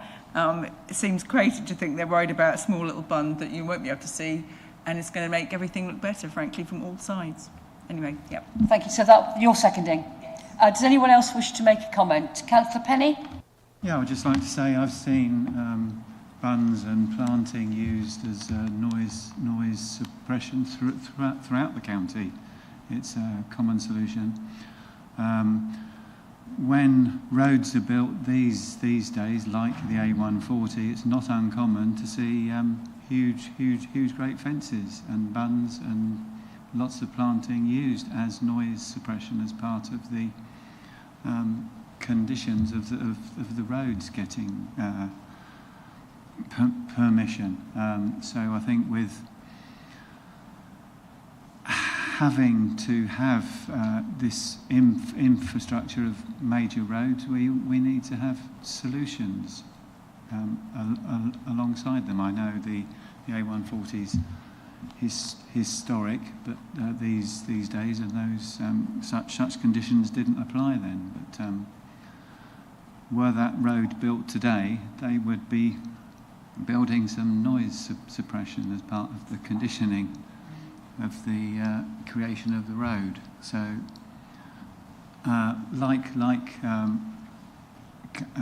the ward member has suggested as well, what other solutions could there be other than the planting that is suggested and the landscaping measure? I can't see that any other approach is possible, so I will be voting in favour. Thank you. Councillor Marriott? Yes, I'll be voting in favour as well. I think that the applicant it's been shown that they've made a lot of effort in trying to investigate alternative methods of noise suppression, and the environmental officer was obviously in favour of their suggestion, and I think they should be allowed to go ahead with it. Thank you. Thank you. Councillor Watson, did I see your hand up as well? And Councillor El.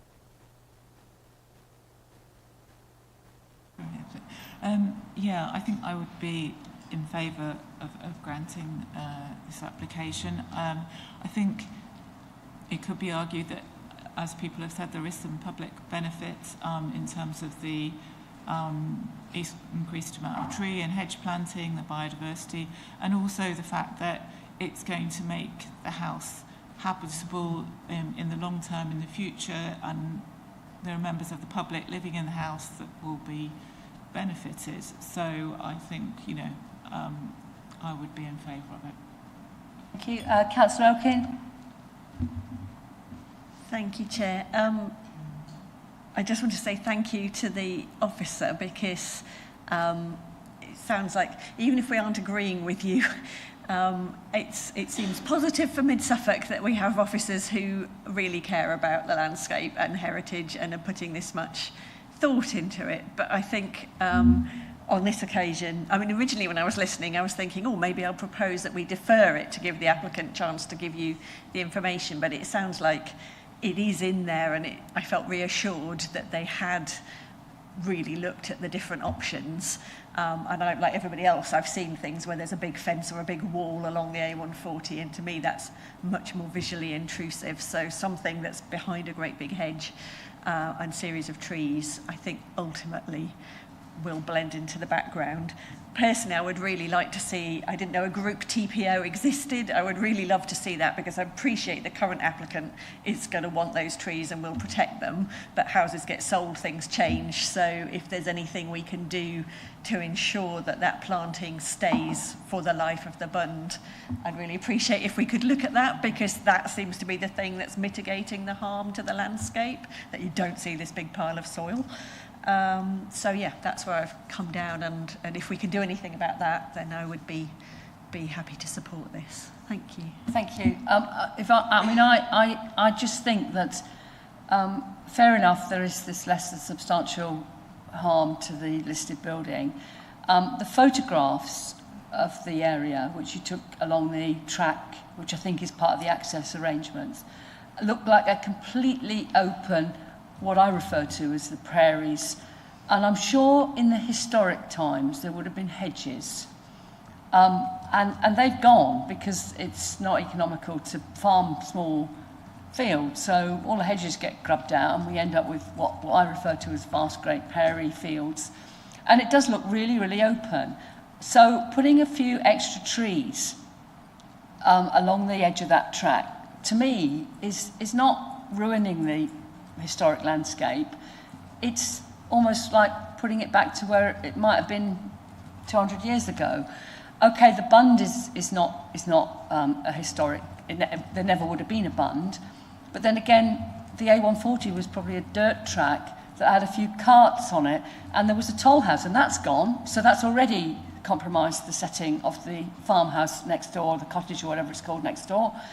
And we've probably widened the A140 at least 3 times since it was a dirt cart track. So all of that will have had an impact on the setting of the listed building. And I know I'm not a sound expert, and neither is anyone on this committee, but it just seems like common sense. If you put the bund and a bund and a fence is going to look a lot better than a single fence. Oh, and let's put some trees around it to hide it. Seems like a sensible option. It softens it. It adds a bit more acoustic insulation or whatever you want to call it. So to the layman, it certainly seems like a sensible option. And I think maybe we're being a little bit picky about the trees. Look, we have landscaping conditions from our big developers. They have to put trees in. They all die. I can't, as people have said, this is a single applicant who's going to want those trees, and I think they're going to take more care of the trees than a big developer on a 200 house estate where we've told them they've got to put landscaping and trees in. So if there is anything we can do, yeah, fine, make it a 10-year guarantee for the trees. On the TPO front, I'm not sure if that's necessary, and I'm not sure who would be responsible for instigating the TPO, and presumably it might not be something that we can condition, but it's certainly something that we can put as an informative. Maybe I'm just looking at the officers about this TPO thing. We could certainly put the 10-year thing on. I think I'm in favour of it. If a house is deemed to be uninhabitable by the World Health Organization, if this makes it habitable again, then that is a public benefit, as are planting a load of trees. I can't remember the number the agent said, but that to me is a public benefit, and I think we can say that those public benefits outweigh the low level of less than substantial harm to the listed building. So can I just have from the officers whether we can do this 10-year tree thing, and who would be responsible for a TPO? Yeah, of course. Thank you, Chair. I think, yeah, 10-year condition on the landscaping scheme would be fine. It gives us that certainty. So trees that die damaged or otherwise fail would be replaced in that time, so it protects that kind of future. Obviously, yes, after 10 years, if the house is sold and they're removed, that's it, they are gone. But certainly for that 10-year period, we could protect it. In terms of the TPO, the difficulty we've got, I believe, is that the request of the TPO needs the trees to exist, which will come after the planning permission has been implemented. So I'm not... Yeah, thanks, Ian. Ian's just said not legally possible. So I think we would have to leave that one if the applicant felt they could, or if any member wanted to request a TPO, that is entirely possible in the future, should they be considered at risk of that. I was just going to say, but I think you covered it, Chair, is just to confirm we believe there's a low level of less than substantial harm. We're not arguing the level of harm but we do believe there are public benefits to that way the harm. I think I've got a nod from a proposer. That's the way I'm thinking, that I see that the putting of a house that is deemed to be uninhabitable back into habitable use is a benefit, as are planting trees when Mid Suffolk are short of trees. I believe they're, we need more tree cover, so that is a public benefit. Councillor Stringer, would you like to say? Just want to make a point of clarification. The house is being lived in. Okay. Don't think it's uninhabitable, i.e. nobody's living here. They are, but they're living, suffering with this noise. Yeah, I did get that, but if some official organisation has said that the noise levels are such that that house should be uninhabitable, I'm sure there are other people living in uninhabitable dwellings, but it's not a good thing. I just wanted to come in on that, Chair, as well. I think the issue we have is, again, it's that use of word viable, and that's a very heritage term as well, so that we accept people are living in it at the moment, but they are under pressure because of the noise, and the health organisation has got that different scenario. Then, yeah, absolutely understood and happy with that. Thank you. So I think Councillor Carter made the proposal, and he did mention something about having the TPO, but we can't put that as a condition. Are you happy that we just put the 10-year guarantee on the tree planting? I'll take that thumbs up as a yes. Second, are you happy with that? I think Gemma's going to read out. Are you going to read out what we've got? Yeah, I've got a few suggested conditions from various parts, actually. Because, of course, our report was for refusal, so exactly, so there'll be a load of standard conditions that I'll expect you to put on. Yeah, so that's it. Well, what I've suggested is we approve subject to the following conditions and is considered necessary by the Chief Planning Officer, so we can pick up if there are any other small aspects we should cover. But time limit approved plans, materials to be agreed. I think Grace mentioned that some of the fencing details weren't fully covered, that we hadn't got the details of that. The same, we haven't got all the details of the fencing and gates, so again, securing those details up front. That we agree the planting scheme, so exactly what planting goes in, where it's going to go, what the species are, making sure they're native. That planting scheme is protected for a period of 10 years. What I've also sort of suggesting is that the planting's implemented perhaps within 6 months of the creation of the bund, so that we've got a fairly set period for that, if members were happy with that one, but happy to take thought. Can I just clarify, is it the landscaping is secured for 10 years from its date of planting, or from when the bund is, there's a gap because of the planting season? No, it's when they're planted, and they would be in the planting season following commencement, but overall, the 6 months, we might need to work on the intricacies of how they link together, but something to that effect. Within 6 months of the creation of the bund, or the first planting season following creation of the bund, these get planted. At the moment of planting for 10 years, they're protected. You have a question? It's just been covered. I was going to suggest something like planting at the earliest opportunity. So are we all Sorry, Chair. Oh, sorry, did you want to I just said we've got some ecology conditions as well, but that's standard ecology, so I'm happy to add those, but just for reference, was just to mention them. Sorry about committee happy with what what we're voting on? Yeah? So I'll ask the governance officer to conduct the electronic. Thank you, Chair. Members, that vote's in progress. Councillor Carter, would you like me to? Thank you.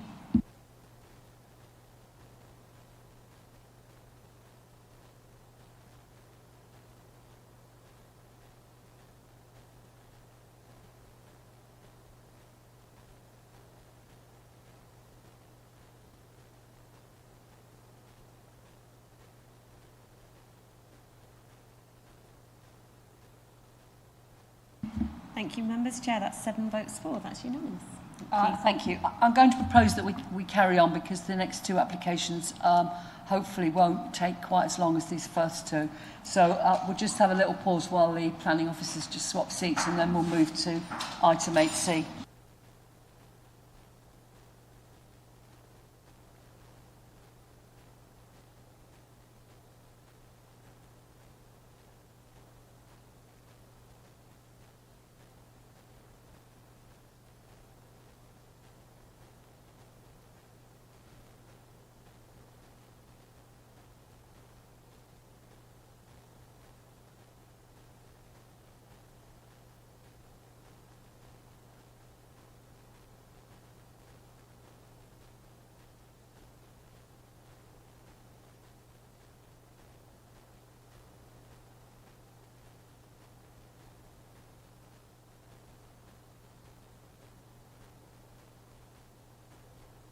are we ready to... Adrienne's going somewhere. Right.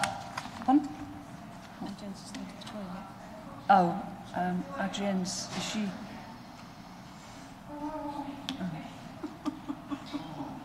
Wait. She's just nipped out. Pardon? She just needs a wee.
Right, let's make a move then.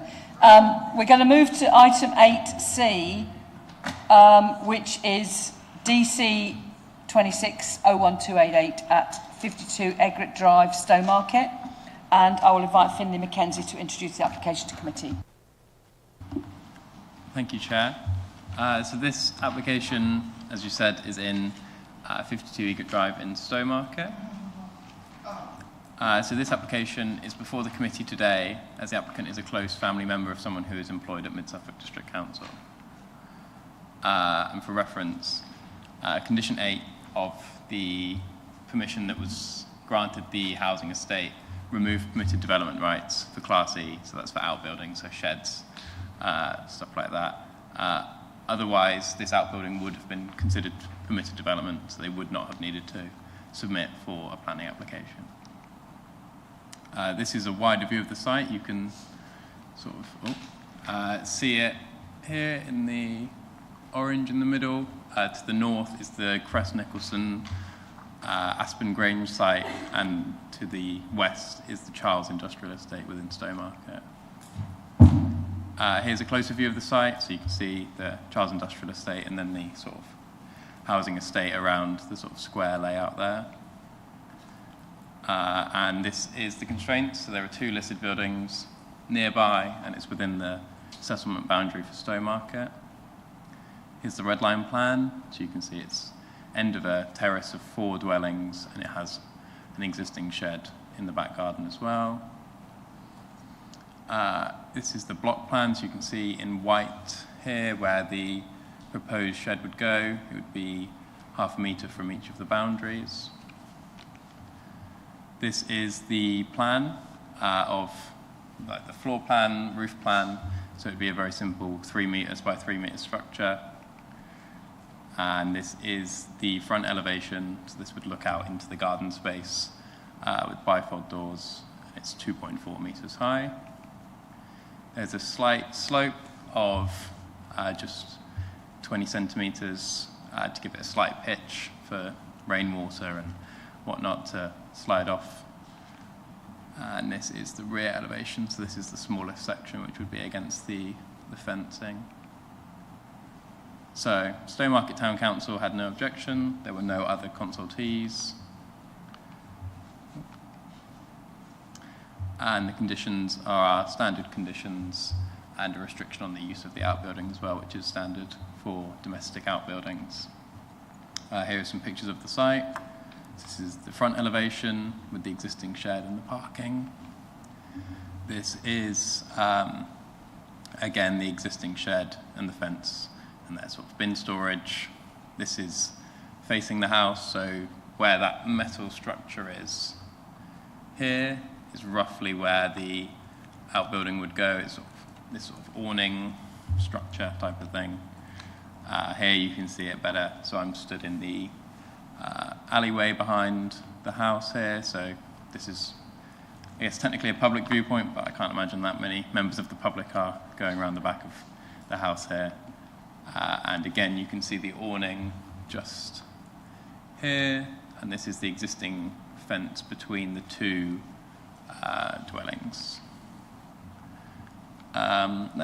Very short presentation, erection of outbuilding, and the recommendation is to grant subject to the conditions as previously mentioned. Thank you, Chair.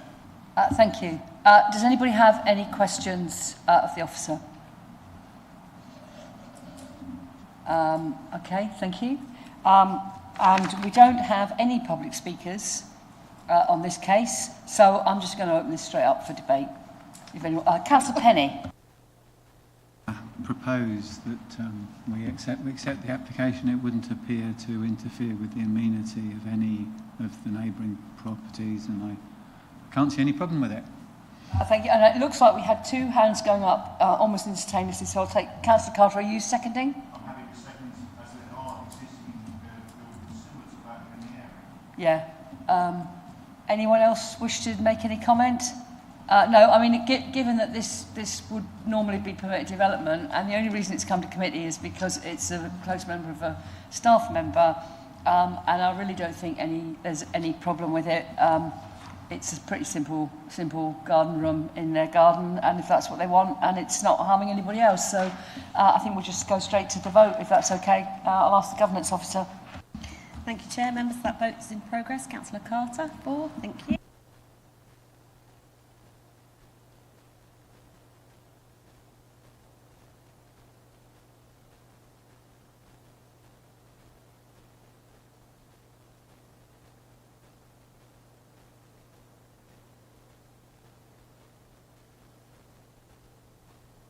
Thank you, members. Chair, that's 7 votes for. That's unanimous.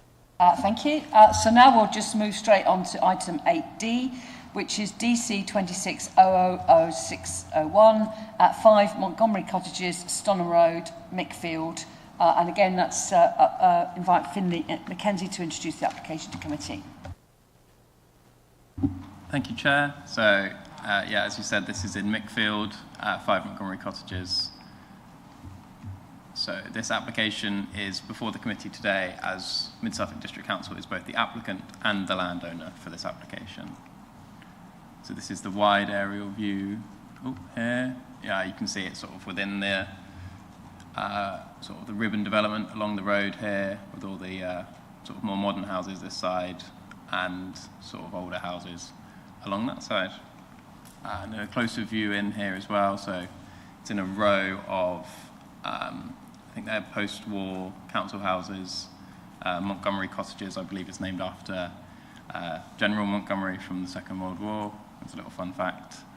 And there is a public right-of-way across the road and a Grade 2 listed building, but we're not in the setting of this listed building as there's quite a bit of distance and quite a bit of mature planting and whatnot from the site. So this is the title plans. This is Mid-Suffolk ownership. There was a query with the neighbour that I'll get to in a minute between what we owned as Mid-Suffolk Council and what they owned. So they are the neighbour to the north here, and the site is just below that to the south, so number 5 here. So this is the red line plan from the agent. So you can see again, we sort of have that wedge shape with this rear existing outbuilding here shared between number 5 and I'm not sure if that's 6 or 7, I can't remember now, but the neighbour to the south. So the plans given by the agent showed north that way, so I sort of flipped the thing round there to help you to understand which way we're looking at from now onwards. So this is the proposed site plan. So you can see here is the proposed the proposed rear extension here. This is the front garden, this is the house, and then there's the alleyway to the side here, which is the access into the rear garden. This is the outbuilding that is shared between this dwelling and this dwelling to the south here. This plan also shows where the air source heat pump is to be relocated. So it currently is here, you'll see it on the site pictures in a minute, and it's to be relocated to the rear of the existing shared outbuilding. This is a closer view here, so again you can see the air source heat pump up here where the red dot is, and this is the proposed rear extension. So it would comprise a bathroom and wet room and a bedroom with a lobby connecting to the lounge. So the existing internal arrangements are completely unchanged. It's just to provide sleeping and bathroom accommodation on the ground floor. So this is the rear elevation. So this is stood sort of at the back of the garden looking at the house. So you can see the extension is here with a sort of very shallow pitched roof, basically a flat roof, and it would be rendered as well in contrast with the brick of the house.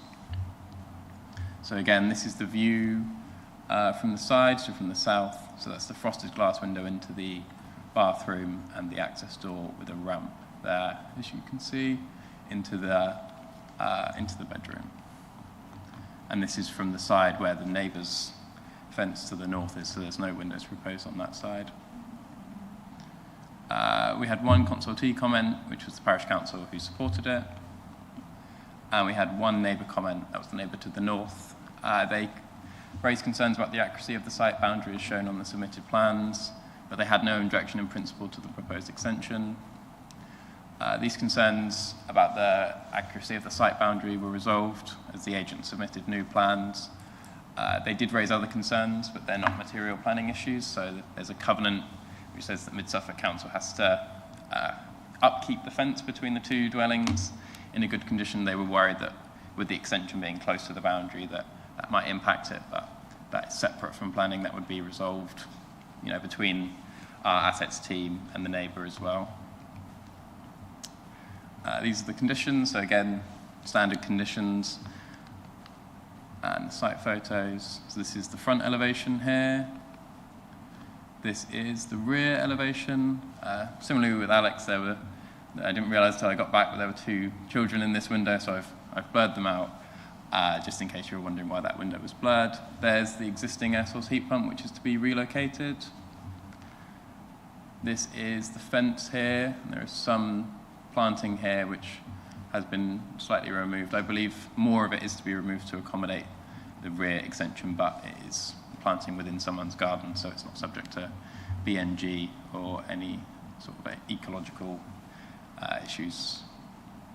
So this is the rear elevation seen from further back. So you can see there's an existing shed, and the air source heat pump would be in between this shed and the shared outbuilding there. And this is the view out into the fields. You've got a nice view out into the sort of open countryside, so there's no neighbours here to the rear that would potentially be impacted. And this is the view from the other side, so you wouldn't really see it from the field. It's not a public right of way, but from my site visit, it looks like quite a well-trodden dog walking path. And so this is the erection of a single-storey rear extension with additional adaptations to assist a person with complex needs, and the recommendation is to grant subject to conditions. Thank you, Chair. Thank you. Do we have any questions for the officer? Councillor Penny? Presumably the current occupants have lived there for some time, and there are no nearby suitable properties. Not that I am aware of. I'm sure that the assets team have gone through it with the people who currently live there. They might not be able to move or whatnot, but to get this for their needs might have changed also, so not trying to uproot their lives to move elsewhere that if there is available accommodation. I'm not aware of that. This is, we're just taking it as a household or rear extension in that regard. But that might be a question to have separately with the assets team, but I'm not aware that they've done any sort of formal assessment of looking at relocating the residents instead of building this rear extension.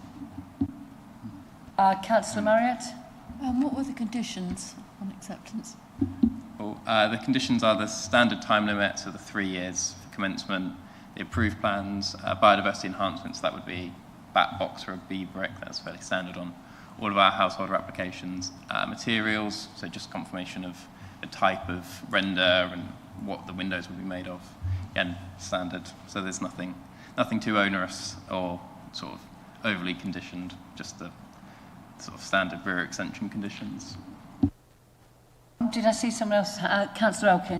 Thank you. You mentioned the covenant says Mid-Suffolk have to look after the fence.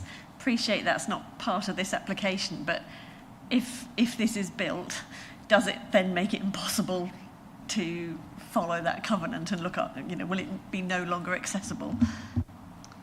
It might be a bit more tricky to sort of squeeze yourself between the rear extension and the fence. The fence isn't proposed to be removed, but there is maybe less of a gap there, but there would still be sufficient access from the neighbour to the north. So if there was some issue there, then there is still access to, say, remove the fence and replace it as needed. Okay, so would you have to come in through the neighbour's garden, or would there be access on the site? Or I'm not sure about those sort of arrangements, but if there is a dispute, that can be made between. I'm not sure that's a planning regulation, and you do have the right to request permission to maintain a fence and go onto someone else's property, because our neighbour's always doing it. If you can't access it from your own, you've got the right to ask your neighbour. Anyone else got any questions? If not, then we'll go into debate. Councillor Carter.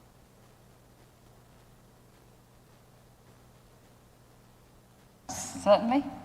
Anyone wish to second? Councillor Marriott? Anyone else wish to say anything? If not, then we'll go straight to the vote, and we've just got the standard conditions. Thank you. Okay, so that vote is now in progress. Councillor Carter. Thank you.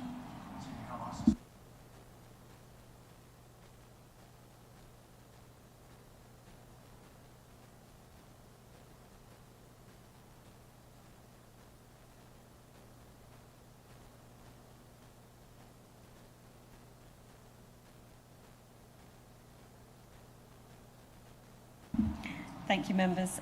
Chair, that's 7 votes for. That's unanimous. Thank you. Right, thank you. So I think that brings us to the end of our meeting today. So the next meeting of the Mid-Suffolk Planning Committee will be on Wednesday the 17th of June at 9:30 in the Frink Room downstairs. So the meeting is now closed at 12:08.